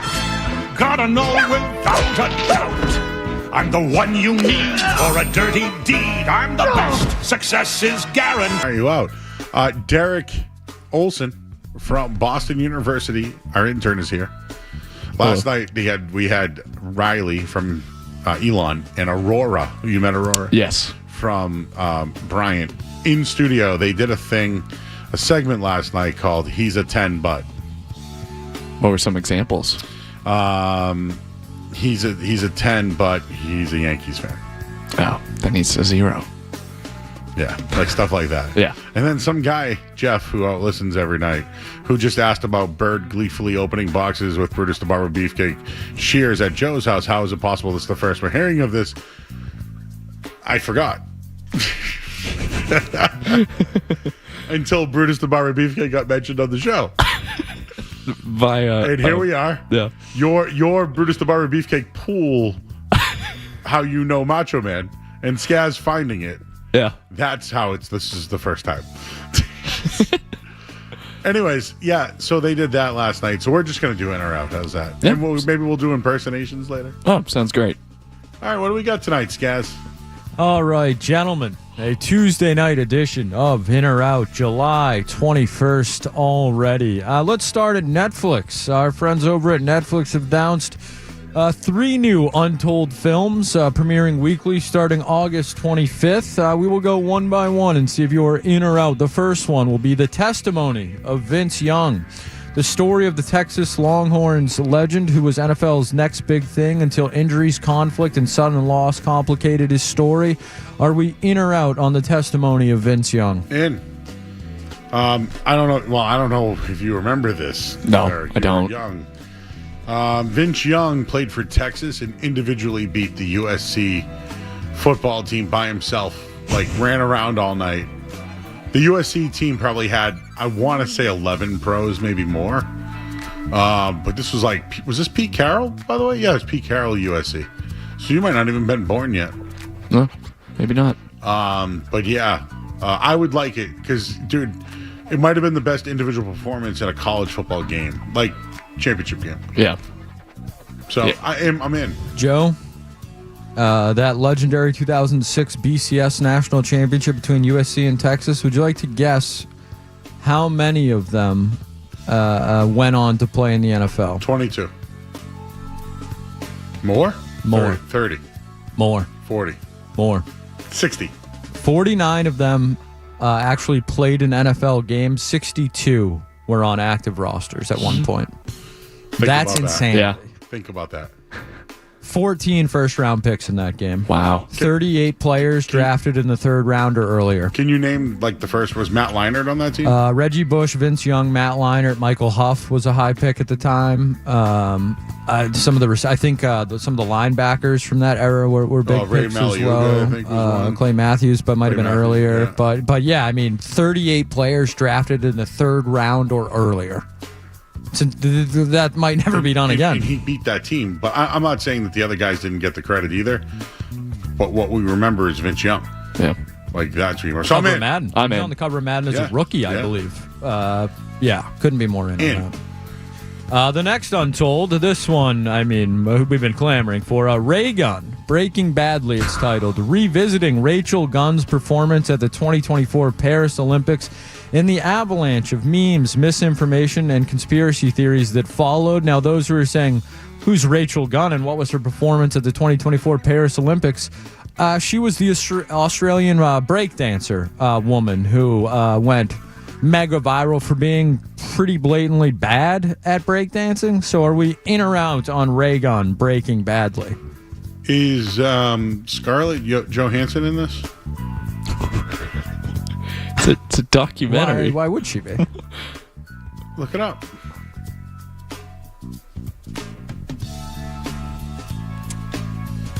I'm out. I'm out anyways, but Scarlett Johansson's voicing it.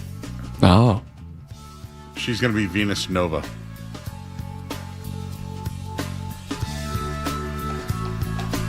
I mean, the performance was abysmal, and something like that we shouldn't even really give attention to. Yeah, Sam Rockwell's Scarlett Johansson.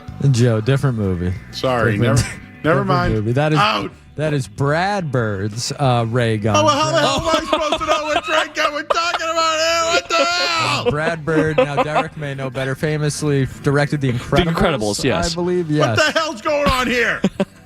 So there will be a Sam Rockwell, Scarlett Johansson. Who would call the same movie name? Tom Watts, Metropia, alternate future 1939 Private Eye Raymond Gunn movie, but that is not the same as Breaking Badly, the Rachel Gunn. I'm out. On both the Untold and the Brad Bird movie, or both. Out. All right, this one the people have to be. Derek, are you in or out? I'm sorry, on Breaking Badly. I am out. Okay. This one I hope we are in on.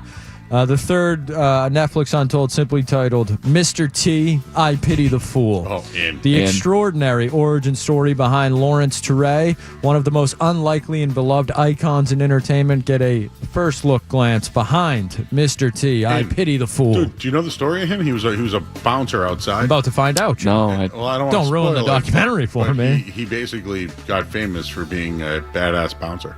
Oh. He was at WrestleMania 3. Oh, no, Yeah. 1. No, yeah, 1. It was him and Mr. T versus Paul Orndorff. And, just go with it. Yeah. He was scared and had to talk to Adrian on the beach. She was like, what are you scared about? And he goes, I'm afraid to fail you. I'm nothing with all this. Blah. And she was like, just win. That was good. It was a good Rocky impression. And then him and Apollo raced on the beach. Oh, yes. Rocky, good music Rocky during that. beat him. And then they danced. No, not danced. Celebrated in the water, hugging each other. And it was There's a lot of that back then. Very Top very Gun-esque. high shorts, high socks, and very high shorts. Yeah. And it was very hot, flamboyant. Yeah. In on whatever we're talking about. Mr. T, Untold. I'm in. In. I'm being told Mr. T fought Roddy Piper at one of the WrestleManias. That's what it was, because they talk smack to each other. We do a little sports here and there in the in or out. How about this from I don't have it in front of me, but an NBA poll earlier today. Bleacher Report's most underrated players in the NBA right now. Number 1 on the list, Neemias Queta. Are we in or out on Neemi, as they lovingly call him, being the most underrated player in the NBA right now? So I'm not out. But you know who in my mind is like very underrated? Couple of guys. Ty Jerome. Solid player. Virginia guy, I believe. McBride. Oh, yeah. Miles McBride. I think those guys are underrated. Well, Deuce always plays great against the Celtics for some reason. I'm in on Queta being one of the most underrated. Did you see? I think he ranked top 10 in net rating last season. Queta's played himself into being a starting center in the league. Yeah. And last year, I mean, Grandy thinks that he was a top 10 center in the league last year. I think he's one of the most underrated players in the league. I think Nickeil Alexander-Walker is, he'll always kind of be an SGA shadow, but I think he's a hell of a player. Timani Kamara is a guy out in Portland who I think is a really great player, but no one sees him ever, and they stink. But yeah, there's a couple guys. Najee Marshall, that guy we wanted the Celtics to get down in New Orleans is a very good player too, but now that he's talked about. So there are a lot of guys in the NBA, I think. For those that don't know, Joe Dumars is running New Orleans now, right? I believe that's correct. Do you know that they have the same exact roster from last year? Yeah, they haven't done anything. $0. Not great. What the hell are they doing? Feeding Zion more food. It is great. They haven't ever been in New Orleans? No. Bro. Skaz went this year. Oh, yeah. Is there any worse place Zion could have gone than New Orleans? I don't think so. L.A.? Yeah. Miami? Well, at least be hot. Mm. Yeah, you're right, dude. With the breakfast joint and the food's out there and the... What was that place again that does the... Cafe Du Monde? Cafe Du Monde. I ate a lot when I went there. Did you go for Mardi Gras? No, I went for WrestleMania. Oh, yes. Even better, right? Actually, it was awesome. And what's great? When you go... So they have I don't want to call it a strip, but they have a road where the Mercedes. Was it Mercedes-Benz Stadium? Whatever it is. But you just go from your hotel room and walk into the stadium. Oh. Walk into the park and then find the entrance. No, it's just like the entrance is like on the street. And you just go in and then you leave. And then everybody just walks down to the street back to the bars in their hotel. You don't need a car. Yeah. You just walk and it's like less than a mile, whatever. It's a fantastic place to be. Great food. Did I already say that? Yeah, I think so. I ate alligator when I went. How was it? It was deep fried. It tasted like chicken. Yeah. Do they deep fry everything down there? I feel like they do. I will eat anything deep fried, even my shoe. Next. All right, gentlemen. Let's head to CVS for this next one. CVS Pharmacies has announced it will start filling prescriptions for dogs and cats at locations nationwide, including antibiotics, insulin, allergy medications, flea and tick treatments, and more. Are we in or out on CVS filling your pet prescriptions as well as yours? I have a take. Please. I support animals. That is one of the takes of all time, Joe. You did it. I just want you to know. I don't want to mix my medication with their medication, and I don't want our medication mixing with theirs. Have you ever saw a dog eat marijuana? No, I've not seen it, but it's not good, right, Skaz? No. Luckily, it's never happened. I'm just bringing up marijuana. Never happened. Forget about the other stuff. I've seen it happen to others' dogs. I'm in on supporting Joe Murray, pro animal, and in on making it easier for an animal to get prescriptions at CVS. I'm out on it being in this. Like, what if it's like Joe Murray, but there's a dog named Joe Murray? What if there's a dog named Jay Murr? If they have a separate pet counter, does that solve the problem for you? Yes, please. Yeah. Some of those medicines might not be too bad. Some horse tranquilizers coming your way. Let me tell you, They're pretty popular nowadays. Instead of my blood pressure medication, I'm getting dog stuff. Yeah. Who knows what that will do to me? I don't know how I feel about this. Good for you, dog people, with your prescriptions. Yeah, and dogs. I've got a schnoodle at home. How about you, Skaz? You have dogs. Yeah. I mean, we got to go to the vet anyways. So why not just get the prescriptions there? Yeah. Yeah. I guess it's somewhat easier, but you can just call the vet and they'll take care of you for the most part, I think. Yeah. Derek? I'm in. Okay. Yeah. I got a dog at home. I feel like it would be easier than going to the vet, but I can see the other side of the argument. I mean, if the dog eats something, you got to take it to the vet anyways. They're going to give you some stuff so it can take a dump, and then then you got to give them a dump sample anyways, and then they're going to eat pumpkin for a week so they can poop better. Next. Sure, John. A lot of movie talk tonight. Let's head back to the movies. We got our first poster for Buddy, a new horror movie starring Kristen Milotti, Topher Grace, and Michael Shannon. The film follows a girl and her friends who must escape a demented kids television show, a la Barney, it looks like from the poster. Are we in or out on a horror movie following a girl and her friends who must escape a kids TV show? I don't think it does anything for me, Skaz. Out. Milotti, Grace, who else? Michael Shannon, who I like. Okay. I like Milotti a lot, too. Believe they also released a trailer. I didn't get to look at it, but I'm in on the premise. I'm interested to see how the execution is. All right, gentlemen. We will go from the movies to a little bit of soccer, a little bit of surgery. Americans may have become familiar with Vinicius Jr. over the World Cup. Our buddy over in Brazil, he plays for Real Madrid, Vinny Jr., a big name in the soccer world, making some waves on Twitter earlier today as he had, and I want to make sure I phrase this properly, he had a chin harmonization procedure. A chin harmonization augmentation in Brazil yesterday. Gentlemen. Out. Are we in or out on harmonizing or augmenting our chins? Okay. Out. Yep. You know how, Brady's got a clef in his chin? Is that what they call them? Clefs? A butt chin.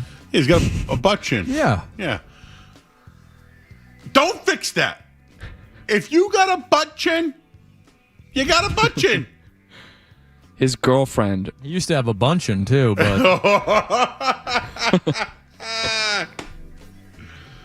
no, like who gets chin surgery? I have a beard. Do I need chin surgery? No. I might have a second chin because I'm fat, but I still don't need surgery. No. Out on chin surgery. I believe Vinny's girlfriend commented finally when he posted a picture. What does she know? What does she care? He's making money. Oh, he's got the money, so Exactly. he needs a chin surgery? Out on her now. Out. Yeah. Don't you love him for what he is? Some people have bad foreheads. no, I know the What Brazilian. about forehead surgery? I know the Brazilian women were doing the butt lifts, but I didn't know the men were doing the chin lift. Yeah, the Brazilian ass there. Yeah, the butt lift. Yeah, that. You got to lay down on the plane on the way back. So women want the butt. Men got the chin. The butt chin, maybe. I don't know. Out. Who's got like an odd chin? Should I just Google odd chins? Like Quagmire? I'm trying to think. Oh yeah. No. He's got people with odd chins. The Habsburg jawline. The Crimson Chin is a famous chin. Odd chin lines. I can't believe I'm even looking this up right now. Henry Cavill apparently is a famous chin. First Google. A receding chin. What's this? Is it? Oh my god.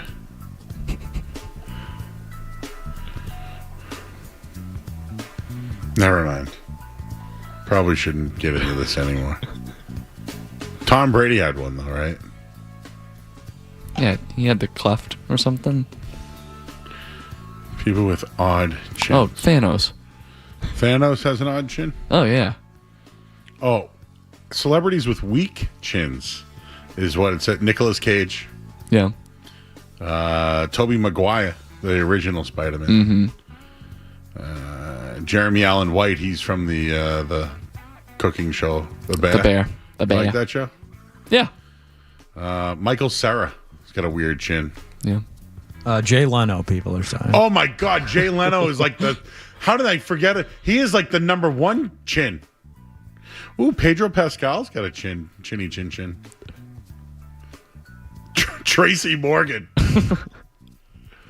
Who else is on this list? Paul Giamatti. Have you ever seen Private Parts? Howard Stern movie? No. You should watch it. It's about radio. Okay. And then do an update on it. All right. How about Edward Norton Jr.? Isn't Edward Norton Jr.? With a chin. Edward Norton. Everyone's got a chin. How about Maya Rudolph? Or Adam Driver? Clay Aiken? Jason Alexander from Costanza. Yeah. He's got a chin.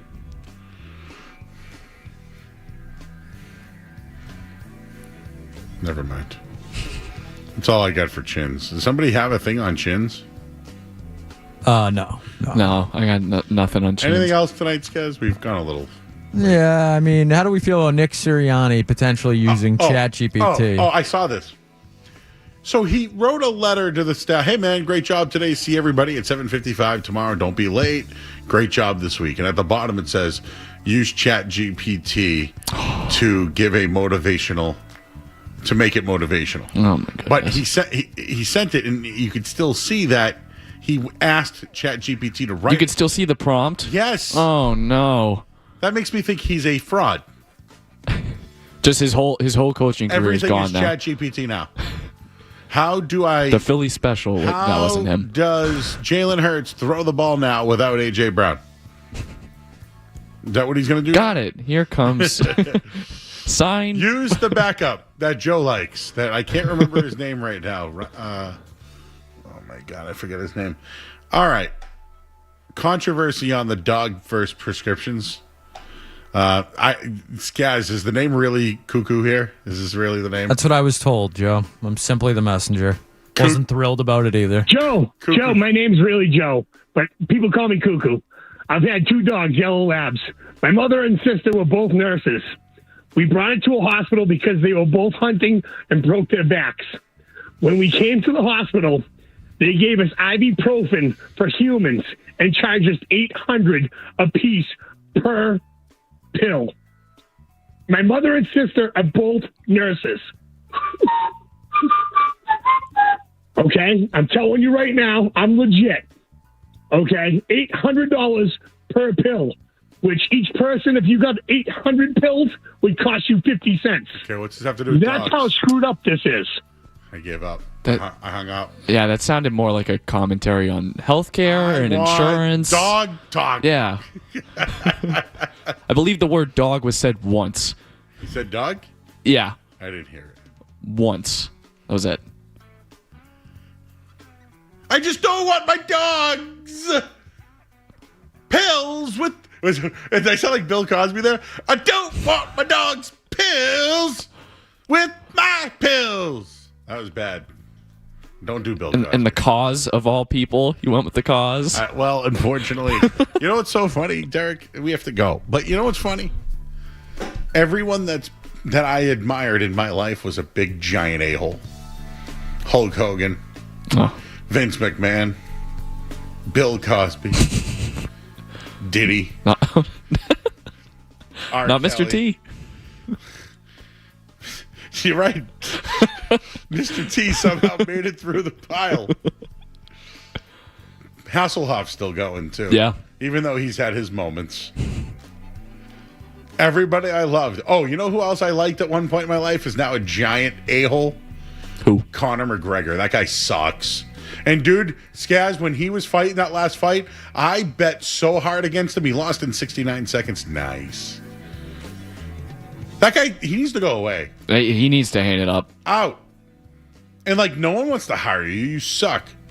No You're a one's- horrible human. Yeah. But everyone that I loved growing up, all jerks. Never meet your heroes, some say. I even liked O.J. Simpson. He was cool. And then he wasn't. Did he do it? Is that too conspiracy of a question to ask right now? You weren't even born yet. But I was watching the 1995, I can't even remember what year it was, NBA Finals. It's Hakeem Olajuwon, who's like my favorite player because Jordan just retired. Yeah. And it's the New York Knicks with Patrick Ewing. Mm-hmm. And all of a sudden during the broadcast, it's Breaking news. O.J. Simpson and a white Bronco. Yeah. And I'm like, what the hell is going on? That was my childhood. Yeah. What the? I'm trying to watch the basketball game. All right. I think we've had enough. All right. Good job, Derek. Hey, I just saw, maybe we were talking about it and my computer was listening, but they're making a new Batman in 2028, Christopher Nolan. So yeah, that's had 5 different release dates. That was supposed to come out this year. Yeah. Looks a little AI-ish to me. Robert Pattinson. So this is part 2. There's been a part 1. It came out in 2022 or 3. It'll be 2022. It'll be 6 years between part 1 and part 2. Some guy's like chirping me on Twitter, and I don't even know what he's saying. He must think that like it's bothering me. Lionel Messi's going to miss the MLS All-Star games, guess. Oh, no. Let's go to break. You guys want to do our list next? Yeah, let me toss been that. done yours, huh? Yeah, let me toss that together during the break. Let's go to break. You're listening to 98.5 The Sports Hub. More Joe Murray coming up on the Sports Hub.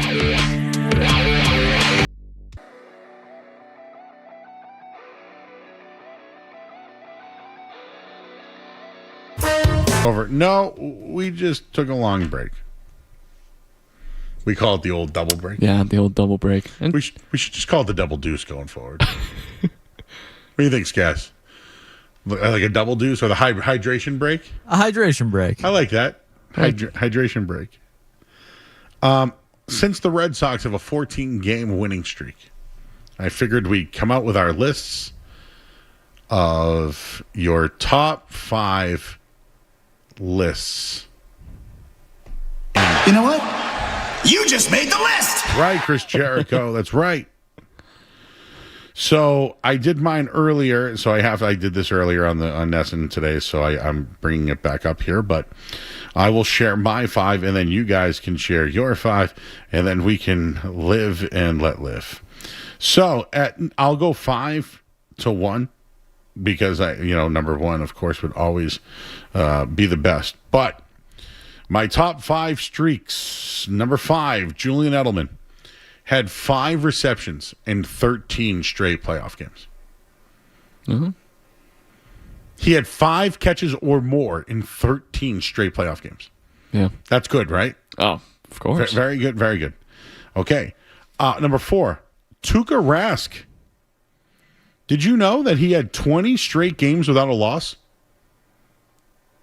He went 19-0-1 without a regulation loss. That's pretty good. Yeah. Number 3 is Nomar Garciaparra had a 30-game hitting streak as a rookie. 30 games? That's Nomar. The record's 54. It was one of my favorites. The Patriots won 21 regular season games. Did you know that in a row? Mm-hmm. That was up there. And then number 1, the Celtics won 10 titles in a row. Yeah. So that's my top 5 list of streaks. There's no wrong answers. I just wanted to give mine.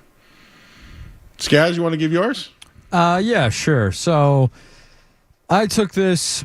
There are no wrong answers. For me, the best streak of my lifetime, even though it didn't end well, was 16-0. The Patriots' perfect season. I would say that was right up there. The Patriots won 31 straight home games, I believe. At one point, that was right up there for me. 18 consecutive regular season wins for the Patriots. They had a 21-game win streak. So those are all just Patriots ones that came right to mind from my early childhood, where the Patriots were just as dominant gets.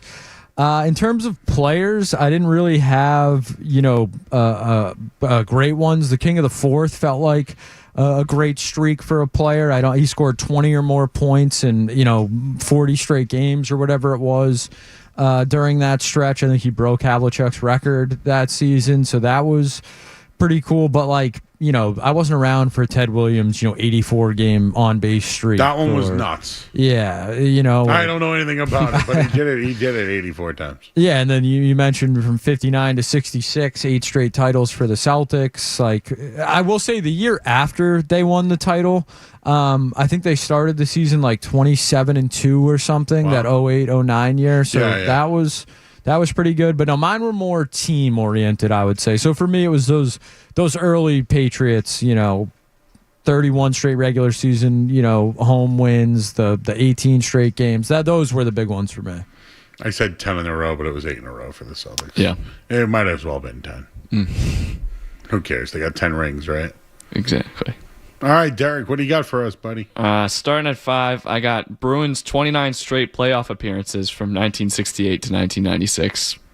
Obviously wasn't alive. But we is that good, Skaz? 29 straight playoff appearances? Hey, that's selling tickets, right? All right, what else you got? Number 4 was the 21 straight Patriots wins. Okay. Number 3, the Celtics 8 consecutive titles. Mm-hmm. Number 2, I have the Patriots 11 straight divisional titles. That one's the first one I was alive for, and I feel like that was the epitome of my childhood, just the Patriots dominating the AFC East. Did they win 11 of 19 or 11 of 20? Because, what I mean by that is they won 11 straight, then I think lost to the Jets one year or something. Might have been them. And then they went and won another streak. Yeah. So I got to look that up, but you're right. That was a decade of dominance. Yeah. What was the other one? My last one is 8 straight from the 2004 Red Sox to win the World Series. Oh, yeah, the ALCS and the World Series. Yeah. That's a good one. I guess we both missed that one, Skaz. No player-oriented ones for me. Okay. Tom Brady threw a touchdown pass in 52 straight games. Are there any famous incidents of streakers in Boston? Ooh, streakers. I feel like we don't really get those anymore. Bird tackled the hell out of some guy at Fenway one night. Should I text him?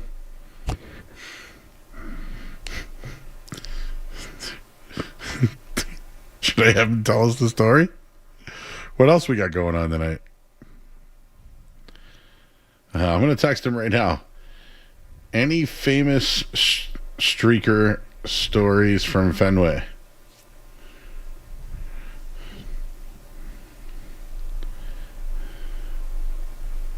Sorry for the dead air there. I had a text. Famous streakers in Boston. I mean, we've had some bad streaks as well. Oh yeah, the Paul Pierce Celtics early on. Those there. ones really sucked.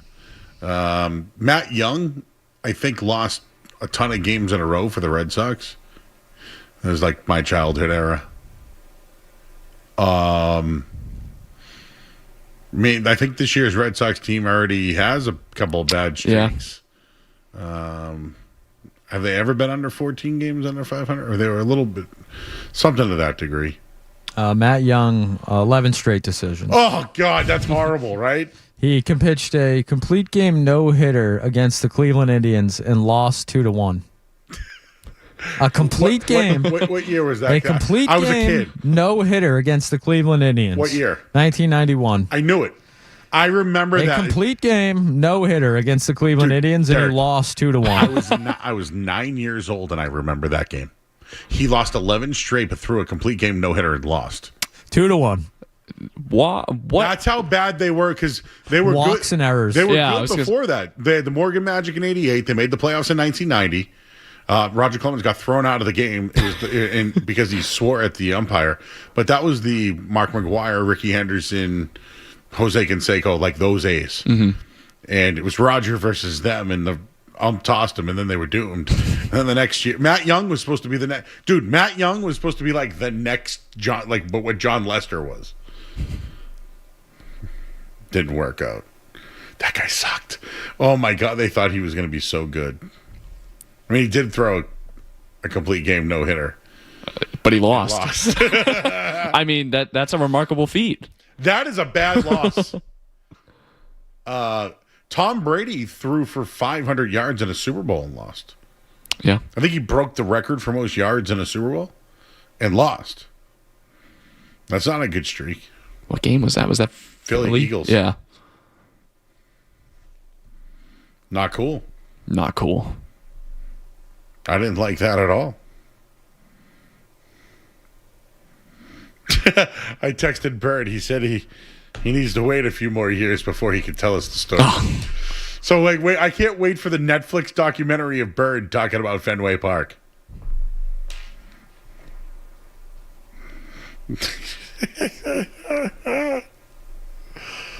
Oh, my God. Well, anyways, I'll share the story that somebody ran onto the field and Bird ran him down. And when I tell you he, speared him like Goldberg, it was awesome. And I was, cheering and I was rooting for him. It was awesome. Did he scream, "You're next," before he got him? Hey, what do you think of Will Ferrell? I like him. I like Will Ferrell. You know, I'm starting to kind of think he sucks. Really? I always liked him. Always liked him. Old school. Yeah. Oh, and Frank the Tank. He sucked at the home run derby. I'm sorry. And now Skazzy's like some golf guy now. Yeah. No, my dad's watching the show right now. He said it's okay. Okay. What's up with tell me about Mr. Olson. You a golf guy? Yeah, he is a golf guy. Get out on the links there, Mr. Olson. Where's Mr. O from? Mr. O is from, I think, Avon. Yeah. Oh, so he's like a Brockton kid. Yeah. Went to Blue Hills for high school. Okay, that's where I grew up. Yeah. So your dad's a Blue Hills kid. Yep. Ah. Learning a little bit about the Olsons here. The Olsons. And did he play sports or? Yeah, he played baseball in high school until he had to get Tommy John, and then he was he was a basketball all-star in high school, as he would like to say. Okay. And then he moved out to the South Shore. Yep. What else? What's his favorite movie? Oh, is it? Oh no. He likes Tombstone, Casino, Goodfellas. Okay, yeah. I like all those. How old's your dad? 50. I think 50. Your dad's 6 years older than me, dude. Huh? So do you think like me? And He's your bald dad like you. Thanks. Does he like You Venus? think he's 50? Do you think? Does he like Venus pizza? Yeah. Does he have weird food things like you? No. Where do you get that from? I don't know. Because he grew up in the, this is what we're having for dinner, eat it, or you're not eating anything tonight. My uncle's kind of the same as me. He puts ketchup on pizza. Do you eat ketchup on pizza? I like to dip sometimes every once in a while. Ketchup. Yeah. I don't put it on there, but... Ketchup on pasta? I've done it before. Yeah. Again, the Italians would not approve of that. I grew up... So everyone in my neighborhood, for the most part, most people in my neighborhood were Irish Catholic. Mm-hmm. They'd all, drink their faces off, and you'd see them at the Cora pub or at Doyle's. Doyle's doesn't exist anymore, but and then when you hung out with the Italians, you hung out at their house, and they would make make you dinner and wine all day long. And I shared this story before, but I was the best grape stepper in the neighborhood. Would they get the big bucket outside? Oh, yeah, and I'd stomp right all over those things. And think about it. I was crushing grapes. They loved me. I had all the sauce in the pasta growing up. It's one of my things I remember about going over to certain houses. Grape stomping. They loved me. When Joe's coming over, oh yeah, let's get the grapes going, baby. And it would be tremendous wine. I just didn't know back then. Tremendous. But yes, the Italians call it gravy. They cook all day long. Yeah. And they'll eat for 5 minutes, and then everyone is there, and if you're not there, you're a jerk, and they're talking smack about you. And they'll get into the biggest arguments and fights with their family, and then later on, they're all hanging out again. Yeah. I never understood that. There's one episode of The Bear. It's called Fishes. It's pretty much that. I know what you're talking about. It's the one with... Jamie Lee Curtis, Bob Odenkirk. Yeah, Bob Odenkirk's in it, and he brings the fork. Yeah, and John Bernthal throws it at him. Yeah. I know exactly the episode you're talking about. If there's one episode you should watch, it should be that. Yeah. It's great. I haven't watched the new episode of The Bear. The girl that's in The Bear, the one that helps him, she's from Dorchester. Molly Gordon? Yeah, the one that there's like the sous chef. Yeah. Iowa Debris. Yeah. Right. Yeah. Show's good. Yes. I just wonder where it's going. And then it's done. It's over. Okay, I didn't see that. Thank you. But he loved this girl and got trapped in the fridge. Yep. And then she hurt him. I remember that. And then he's got PTSD from his stupid ass chef guy, who was the guy on the. I forget who plays him. Joel McHale. Yeah, there it is. And then he met Joel McHale and he was pissed, and then one of the people retired who was a chef. Olivia Colman. Yeah, and then yeah. You got pretty good knowledge on The Bear for someone who hasn't seen it. And then the guy that was in, yeah, I know. And then the guy, I've watched enough. I just haven't watched like maybe in 2 years. But the other guy was the guy on the show Girls. Did you ever watch Girls? No, but was Adam Driver on that? Adam Driver was on it.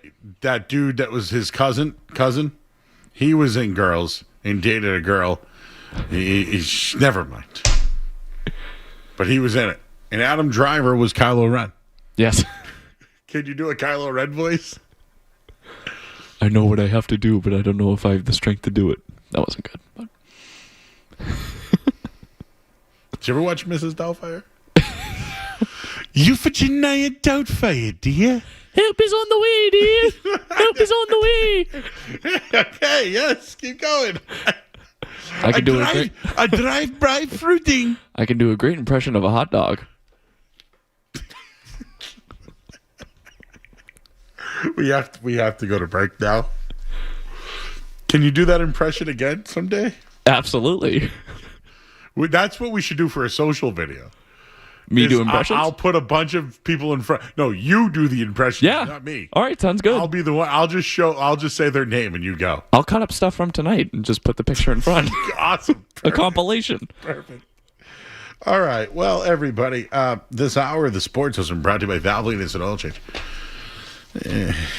Enjoy quick and convenient vehicle maintenance this month. Visit NewEnglandOilChange.com. You can save 15% off your next drive-through oil change at Valvoline Oil Change, the official oil change of busy people.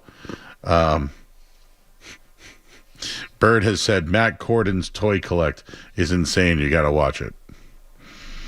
So that was Bird. I don't know why he mentioned that to me. What does that mean? What is that even? What are those? What is that, a sentence? I don't know. And this stems from the Fenway Park conversation? Yes.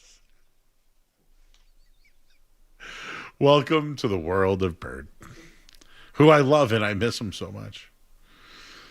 I really do love him. Like, I love Bird. We need to get him in here one night. No, he said he actually gave me a date. I go, hey, when do you want to come in? And I think he wrote like August 21st or something. And I'm like, done. Maybe we should have him watch The Odyssey and come in and give us a breakdown. Maybe we. Yeah. I don't hate that. I don't know if that's big for the 25 to 54 demo or not, though. No, that's. No. I don't know if he's done it elsewhere. I don't know. Maybe we'll hear him on Sirius. I don't know. We got to go to break. I'm Joe Murray, 98.5 The Sports Hub. You're listening to Joe. You're listening to Joe Murray on 98.5. You're listening to. Tomorrow, and the Patriots pup list: Harold Landry, C.J. Dupree. Pups, not dogs. Physically unable. Headlines are brought to you by John Sewer and Drain Cleaning. With over 70 trucks on the road because your clogged drain is their emergency. Go to johnsewer.com. I'm Joe Murray.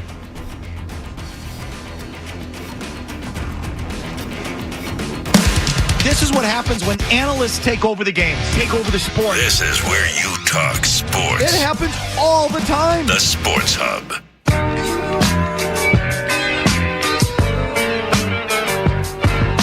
You want a random take? Murray's got all sorts on stuff in the world unrelated to sports. So sit back, relax, and get your mind in the game and listen to the words of a grown man complaining.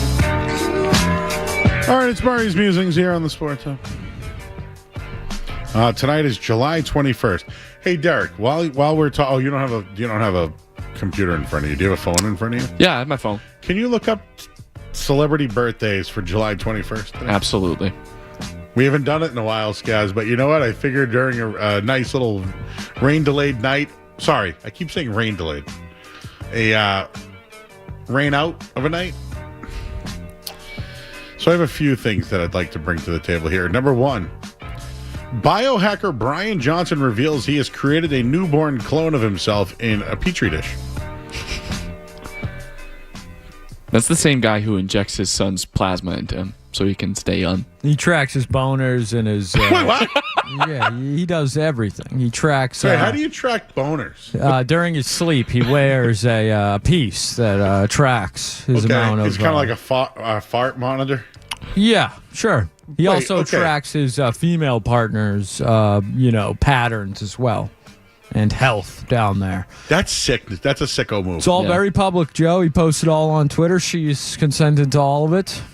So, okay. When when you sleep... Oh, this guy's getting 12 to 15 a night. Yeah, but you've heard of morning wood, right? He's getting constant. Off and on. No, I'm just saying, though, doesn't the blood flow work best at night? I believe that's part of his research. Oh, okay. Well, I don't need to research that. Anyways, that was one story that I saw. Well, Joe, you kind of missed part of it. Not only did he create a newborn clone of himself in a petri dish, he plans on eventually using it to grow organs and repair his body as he ages. Okay, I don't know the answer to this, Gas, but I'm going to ask. Please. Can you repair your penis?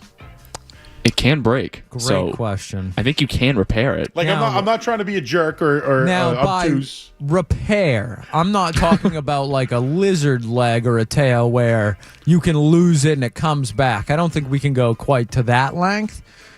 But maybe there are, a piece you could repair or something. So, like, if you have a bad lung, you can repair it with another lung?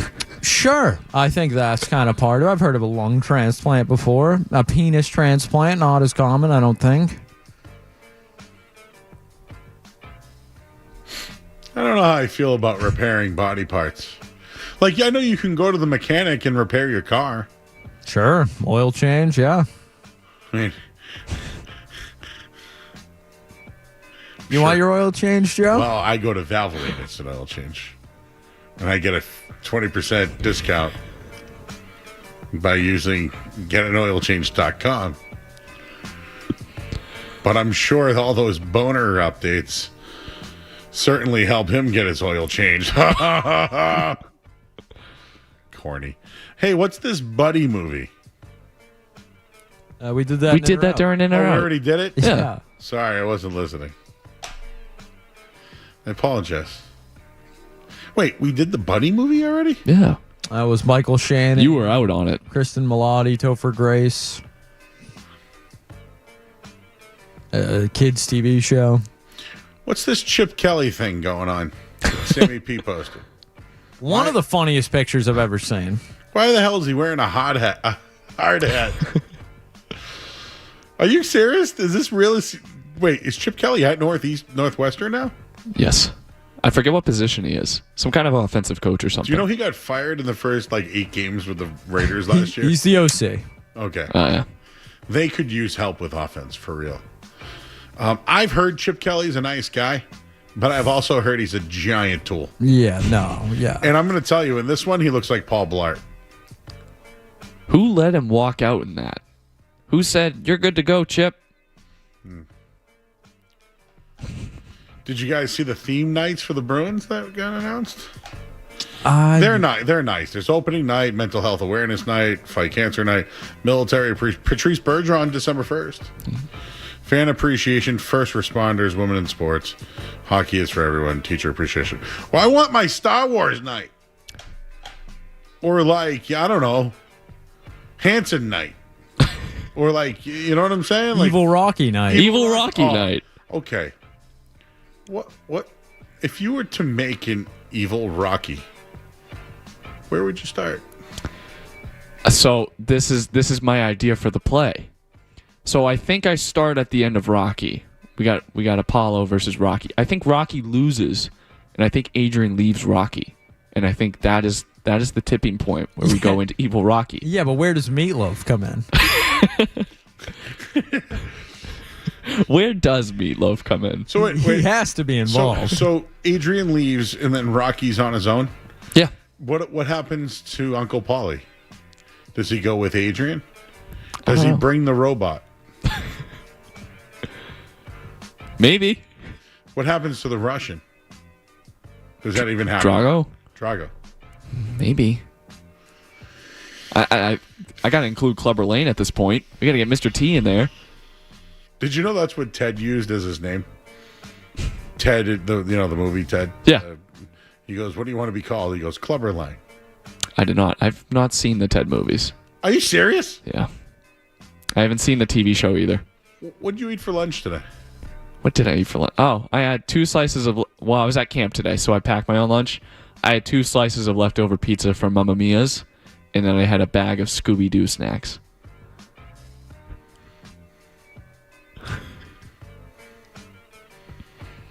Scooby-Doo snacks? Yeah. Like gummy snacks? No, or- they're like hard cinnamon... Like in dog in the food? shape... Not actual dog food, of course. We're not going to CVS and getting our snacks mixed up, but... Are they flavored snacks? Or No. They're not the fruit. They're the cookies? Yeah. Okay, I'm looking at them right now. They're baked graham cracker snacks of honey. They look like dog treats? Yeah. Would you ever mix up your dog treat for that? I would hope not. Serious question, and don't be offended. Did your mom make your lunch? No. Oh, okay. No one made his lunch. It was leftovers, Joe. I make my lunch. Actually, today I went to Market Basket, which was not busy at all when I went in there. Usually I can't find a parking spot at all. Anyways, guys, the World Cup averaged 66.4 million viewers in the U.S. on Fox. I would say good. It's a big number. All right, what do we got for birthdays today? Can I lead off, Derek? Yes, please. Yeah, go ahead. There's one I feel like I should lead off with. Unless, Derek, you wanted to. No, go ahead. I know what you're going for. It's Robin Williams, Joe. It would have been a Robin Williams birthday Stole today. my line. The great Robin Williams, who we mentioned as Mrs. Doubtfire earlier in the night. You for Janaya Doubtfire, dear. The very same. Born on this date in 1951, Robin Williams. Sad story. I watched Good Morning Vietnam as a young child, and it made me want to do radio. Yeah. Can you do it? Good Morning Vietnam! Yeah, pretty much. Yeah. It's good. I never liked Mork and Mindy Out. Morgan, is that a movie? It was a show. You're old. You're young. Yeah. Robin Williams, though, have you seen the movie Good Will Hunting? Of course. Do you think he was just really smart, or do you think he was like on the spectrum? Well, No. I don't even know what I'm saying. What an interesting question. You know what? I want you to answer it. I think he was smart. Yeah. Good answer. Yeah. No, but what I'm saying is like, what was their... Was it that they were emotionally, like, abused? Or They were was physically it- abused. Well, emotionally and physically. Yeah. But was that their, like, both of their motivations? things they had to overcome? Or were they just really smart but didn't apply themselves because of what happened? I would like someone to explain the movie to me a little bit better. I've seen the movie a million times. I know it's not his fault. And I would tell somebody else it's not your fault. It's not your fault. But in the end, like, they were smart. One became a teacher, the other met a girl. Are you saying you're unhappy for Will Hunting at the end of the movie? No.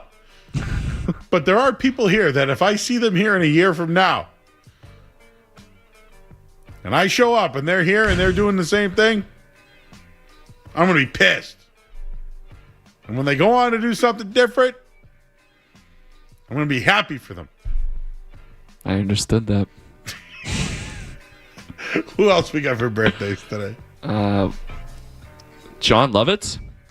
Ooh, yeah, I did a John Lovitz last night. Because this is ladies' night. Oh, what a night. Shaka Khan. He's losing his mind, and I'm reaping all the benefits. John Lovitz in a League of Their Own. Have you seen The Wedding Singer, Derek? Yes. Yeah, great movie. He's the one that tried to get the Wedding Singer job at first. But yeah, League of Their Own. He was the one who found Martha Hooch. Oh, Hooch. I talked to Hooch last night, and I told him about chirping Lambier. He saved it on his phone and said he was dying. Martha Hooch could hit, bro. Anyways, who else's birthday is today? Me again? I got one. It is Erling Haaland's birthday today. Ooh, how old 26 years old, Erling Haaland. He's funny. He's a good soccer player, but I bet you he could be like an actor. Maybe he should be a play person. Maybe. Theater kid. Yeah. What else? You like Cat Stevens? Yeah. Yeah. How old? Good question. Well, that would help. Oh, Derek. Cat Stevens is 78 years old today. Born on this date in 1948. 78, you're right. Would you like to guess how old DeAndre Jordan is today? 40. 38 years young, DeAndre Jordan today. Von Wafer. Played for the Celtics. Born on this date, 1985. Okay. I'm running out, Derek. That's about all I Josh got. Hartnett. He was on The Bear. Oh, Josh Hartnett. Yeah, he Yeah. was a young child actor. He was in that terrible M. Night. Well, it wasn't terrible, but it was bad. I thought that one was okay. It was okay. My girlfriend's an extra in the upcoming M. Night Shyamalan movie. What? Oh, there we go. Yeah, fun fact. Wait, what? Which one is that? It's called Remain. Stars Jake Gyllenhaal. All right, he's handsome. I'm in. I remember he was in the Halloween movie H2O with Jamie. He was Jamie Lee Curtis's son. He was in The Virgin Suicides, which was a really great movie. Faculty. Did you ever see that? No. That was came out when I was in high school. He was in Pearl Harbor. He was one of the love interests. Black Hawk Down. No. Familiar. Okay. He's in Oppenheimer. Christopher Nolan movie. Okay. Still haven't seen that yet either. I don't. It's me and the TV. It's about wrestling and sports now. I haven't really. The last show I watched was Shrinking. I've heard that's good. It's fantastic, but their new season came and I haven't even watched it. I just don't have the time to. Anyone else's birthday tonight? Someone's asking for a female birthday. Hold on. Someone Chastain from the 1999 World Cup. Yeah, it's Brandy Chastain. Friend of the show, friend of the station. And called in one day and she took her shirt off after they won a championship game. Wasn't naked, just took her shirt off. Who else do we have? I just looked it up now. Tamika Catchings. Okay, yep, that's good. Indiana Fever legend. That's right. David Carr. CC Sabathia. Wow, Hall of Famer. Don Knotts, he was on Three's Company and some other shows. No wrestlers, Joe. Usually I find a wrestler or two. John no Lovitz is 69. Betty Gilpin. I don't know Betty Wait, Gilpin. John Lovitz is only 69? Famous for a long time. There are no birthdays. What a crap night. Can I give you a quick musing? Please. We work nights, go home, decompress. I don't play nearly as much video games as I once did in my younger years, but I like to play FIFA. We all know the World Cup has been going on for the past month and a half. FC 26 is the new FIFA game for the last couple of years since they lost the rights to FIFA. In the year 2026, Derek, I don't know if you're a gamer at all, or Joe, I know you're not much of a gamer, but I'll ask you just a base question. Mm-hmm. The year 2026, a lot of these games use online servers for their gameplay. How long do you think a server should be down for something, a global game like FIFA, in the middle of the World Cup? How long do you think their servers should be down? The online servers? Yes. 5 minutes tops. Joe? For what? The FIFA servers in the middle of the World Cup, FC 26. No, they're online they gaming flinch for a second, don't they? Platform. Their servers have been down for 8 days. Oh. What? People have not been able to play pro clubs or online FIFA matches. Are people going insane? People are going absolutely Who do you call? Insane. FIFA released one statement on I believe it was the 16th or 17th, and went radio silent after that and released a statement about 35 minutes ago saying, it's still not fixed, we're sorry. So it just... as a guy who likes to, unwind at the end of the night, maybe play a game of FIFA or two with his boys, 8 days seems absolutely effing insane to me for a worldwide soccer game to be down in the middle of the World Cup as they're promoting the release of their upcoming game. So that's my musing. FIFA, get it together. Embarrassing.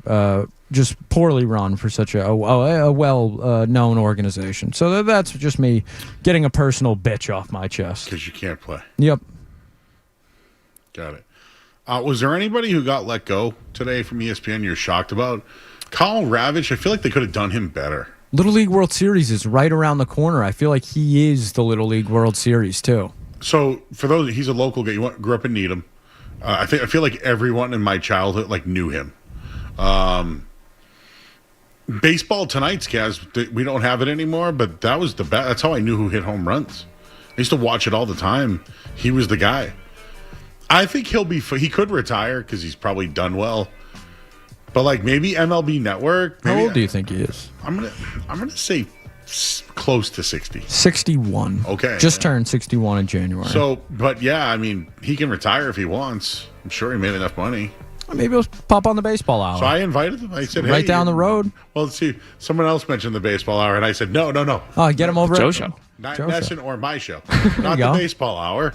You The can hell do is it. everyone trying to get him on the baseball hour? Be a lead-in, Joe. You know, a nice lead-in for I want us. him to hang out. Yeah, we'll stick around. Get him on the YouTube. Bring up Mighty Sub.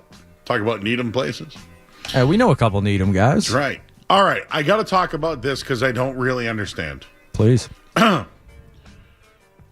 Sirius XM is bringing in local sports news talk stations to 29 markets.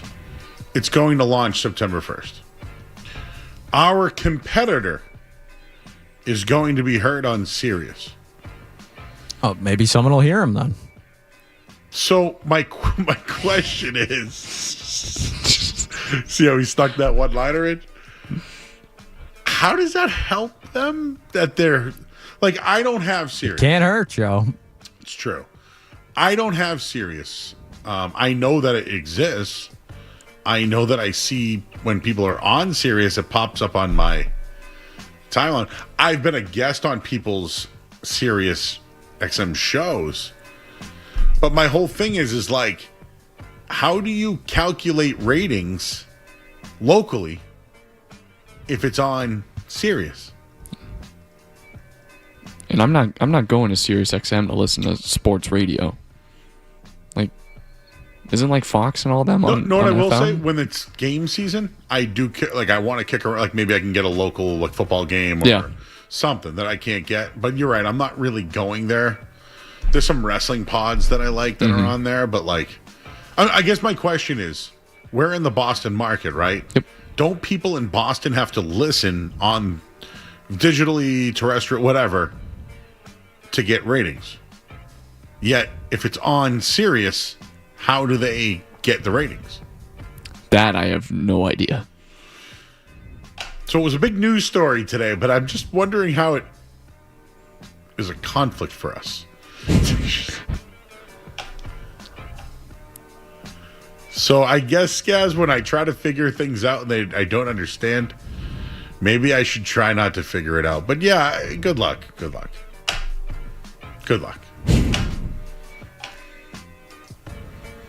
Anything else to add on that one? What's the demo there? Is it 25 to 54? You got to beg for it, I think, Joe. Scream it into the mic. Maybe we can make a song about the Red Sox streak. What do you think? Can't hurt. Can't hurt. 1, 2, 3, 4. We score more runs. 5, 6, 7. I don't know. Never mind. I tried, Derek. No, we made it naturally. Oh, we made it naturally. Oh. Hey, Chris Berman looks skinny. Yeah, he does. Let's go to break. I'm Joe Murray, 98.5 The Sports Hub.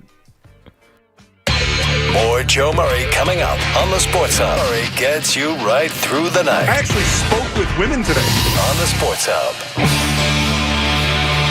The Texas Rangers, $2.75 million. Number 89 in the MLB draft this year. Bamila from Rainham. Do you know anybody else from Rainham that's drafted or baseball player? I don't know, from Rainham, from BR probably, but no, great for him. I hope his arm's okay. I know that was the big thing. He might have been a top 15 pick, and then some things came out about his arm. So you just hope he's healthy. I think it was a UCL injury or something. So yeah, hope all the best for him. And yeah, we'll be paying attention to the journey. Why not? Jaylen Brown has tweeted, I don't know what it means, but I know what it means, but I don't know what it means. Does that make any sense? It means Die Hard. Duro de Matar. Yes. That is the Spanish translation to Hard to Kill, or the title of the John McClane movie, Die Hard. I thought it was Live Free or Die Hard. I believe the exact translation is Hard to Kill. Okay. Of what he tweeted. So he's hard to kill. Sure. Good movie. Okay. One of my favorites. Yeah. Okay, well, Ryan and Malden's on the line. Hello, Ryan. Hey, what's going on, Joe? How you doing, brother? Good to have you back, man. It's really good to have you back on the show. How you doing? You miss me? I did. I was at the Sand Sculpting Festival over the weekend, and I literally was thinking about you while I was eating my street meat. And I got a free bottle of Sweet Baby Ray's barbecue sauce and a free bag. They don't give them out to everybody, dude, but I got one. Dude, that guy's coming to the station this week from Sweet Baby Ray's. Get out of here. Yeah, he reached out to me and wants us to try some samples. Oh, my own. I wish let me know if you have any room. I would love to come down and help out. I don't know. What do you like better, that or Dom's sauce? Oh, that's tough. You know what? You know me. I'm right down the street from Dom's. I'm going Dom's all day because that marinade is so classic. It's so good. You could smell it when it's on the grill. When you open the bag, my sniffer's right on it. I mean, it's top notch. Just like Sweet Baby Ray's. You know, you can't go wrong with either one. Mm. So did you do fireworks on July 4th in Gloucester? So I did the fireworks on the Merrimack River, Bow, New Hampshire. And let me tell you that I had a great time, but there was a sheen on the water and there was poo. Let me tell you, I was in the water. I'm just going to say this right now. I don't think it was supposed to be in the water, but it was 110 degrees out. So, there's a few people in the water, you know? There's 4 million pounds of crap from the sewer. Man, yeah. I probably regret that decision now because I still have like a tickle in the back of my throat. Not trying to be funny, but yeah. But I did have a great show. Thanks for asking. Okay, cool. So Derek was doing, say hi to Derek Olson. Say hi to Ryan. Hey, what's up? What's going on, Ryan? Okay, so who can you do for impressions of? Wait, you talking to me or you, Ryan? You.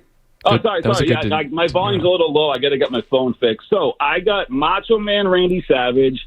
I got Christopher Walken, and then Al Pacino. And then I was going to just, maybe do something after that. You can pick and choose. All right, who you got first? Let's do Macho Man. Okay, cool. Oh, yeah, brother. Joe Murray, I'm going to be coming for you. Slap it into a Slim Jim. Oh, yeah. Let's go, baby. Okay. What else do you have? So we're going to go to Christopher Walken now. And the key with Christopher is the pause, because I know Skaz has a good Christopher Walken impression, and you need more cowbell, but it's very, very hard to do that impression. Not bad, right? I'll take that. And then Al Pacino. So this is my... I'm sorry, what? I didn't know if that was you or you doing it. No, that was me doing it. Okay. All right. And what else you have? All right. So this is my Al Pacino impression. Goes something like this. Remember A Scent of a Woman, Joe? Yeah. Frank, get over here. That was bad. I felt like that was bad. Or I could be like, hoo-ah, get over here. That's pretty much my impression of Al Pacino. Hoo-ah, Frank, come on. Okay. What do you think? Not bad. Okay. Yeah. And what else? Mrs. Doubtfire. That's a hard one. I mean, mine would be like, toodaloo, when he's got the cream pie on the face.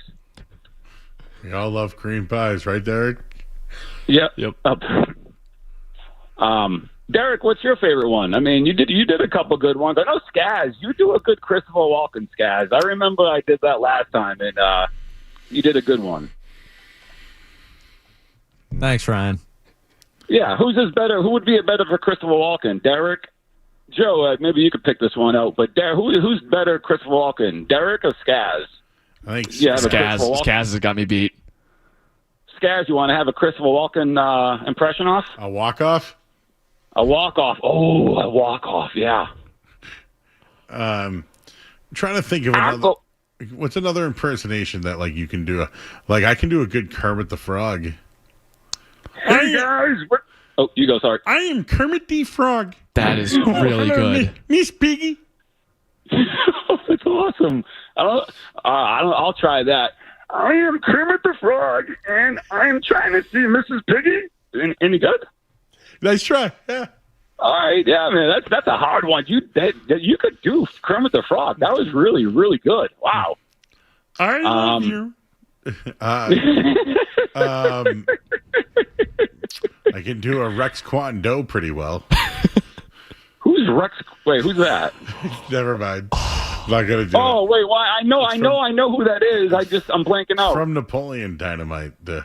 All right. Let's see what I can do with these pants. It wouldn't look like this with Scarl over there. Never mind. I'll stop. All right. Well, I can do Napoleon. It's like, gosh, what do you do with the llamas? It's like, you just have to come with the gravity. Eat your ham. Vote for Pedro. What about a Harvey Firestein? Where's Lifshitz? He could probably do a good one. Oh, that would be a good one. I cannot do that one. I'm trying to think right now, at the top of the head. Let's see. I'm kind of blanking out. What about a Hulk? Can you do a Hulk Hogan? Oh yeah, the Hulkamania. See, I feel like I'm yelling. Oh yeah, the Hulkamania is gonna come for you, brother, and I'm talking about you. I'm gonna see you at WrestleMania. Joe Murray, Skaz, and Derek. We're gonna go with the Undertaker. We're gonna get Mankind, Mick Foley, and John Cena, and we're gonna pump you up. How about a Hans and Franz impersonation? Remember Hans and Franz from Saturday Night Live? Yeah. I was thinking about that, but I might. It's like Arnold. I could pump you up. You know what I'm trying to say? Something like that. Yep. All right, Ryan. Good job, buddy. Joe, I appreciate you having me on. I just want to say shout out to the chat.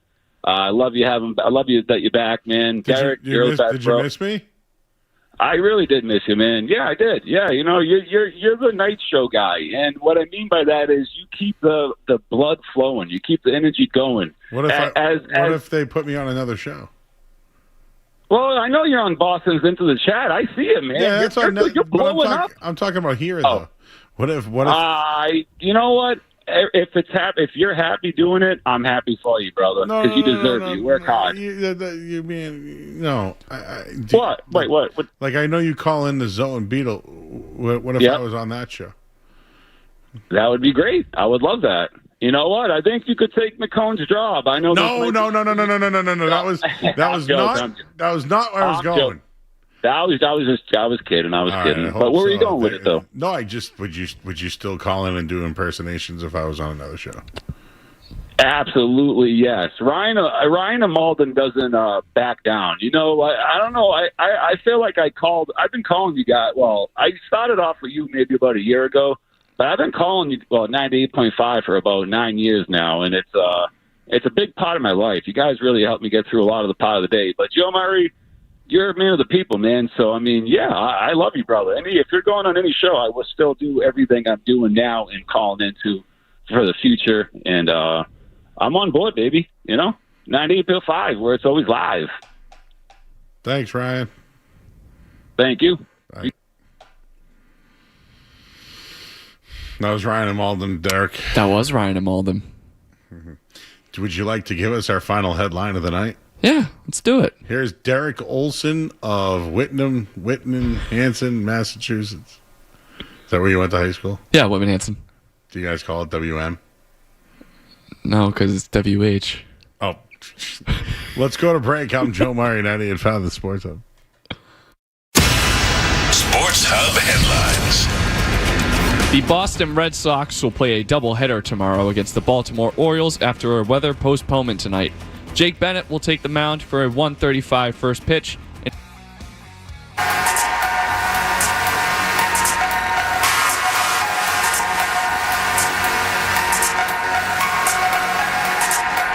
All right, back here on 98.5 The Sports Hub. This was the rundown that we did today. 14 wins in a row. Who's next to perform because everybody's been doing so well? Who's the Red Sox MVP? Do you have a Red Sox MVP, Derek? I'm going to say Contreras. Okay, good answer. Gabe Akis did not report to camp today as rookies showed up today. We did our best streaks in Boston. We did not do the Aroldis Chapman comments on the win streak, but he was really content about the guys that are playing now and how everyone's behaving themselves on and off the field.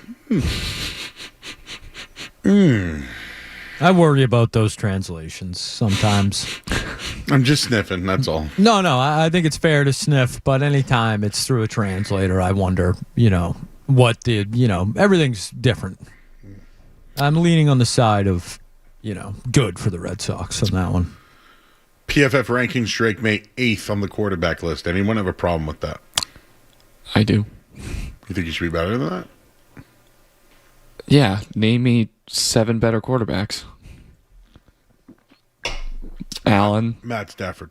Allen, Burrow, Mahomes, Jackson. You think Jackson's better than May? Yeah.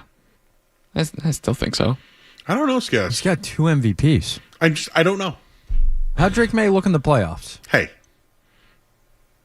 We're just putting him there for that? Lamar Jackson, what did we have, 40 touchdowns and 2 picks a year ago?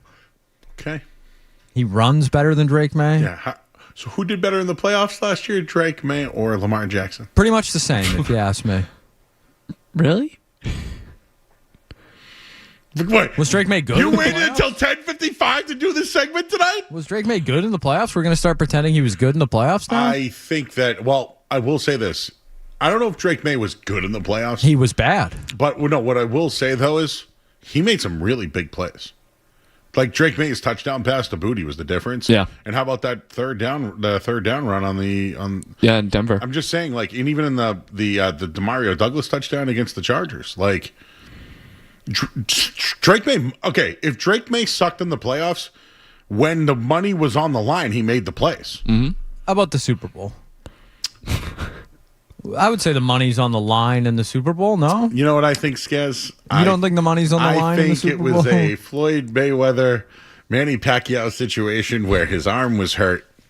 Yeah, besides our punter, who was really performing with the money on the line there? Gonzo. Listen, I think 8 is fine. How about that? You didn't like it. I did. Yeah, you got me in trouble because you didn't like the list, and I was fine with the list. I was fine with the list. And then I brought up Lamar Jackson or Drake May. Yeah. And now I'm getting crapped on. Who was better in the playoffs last year? By the way, I'll ask that question again. Now I'm going to go look it up when I go home. What do we have tomorrow, Skez? We have a Revs game, Joe. Oh, really? Oh, yeah. So we're rev it up. We are interrupted? Interrupted. We will be on 7 to 7:30, and then if I had to guess, 9:45-ish until 11 o'clock tomorrow night. So, Derek, did you have fun tonight? I had a blast. Thank you for letting me in. Do you like sitting in that chair or back there?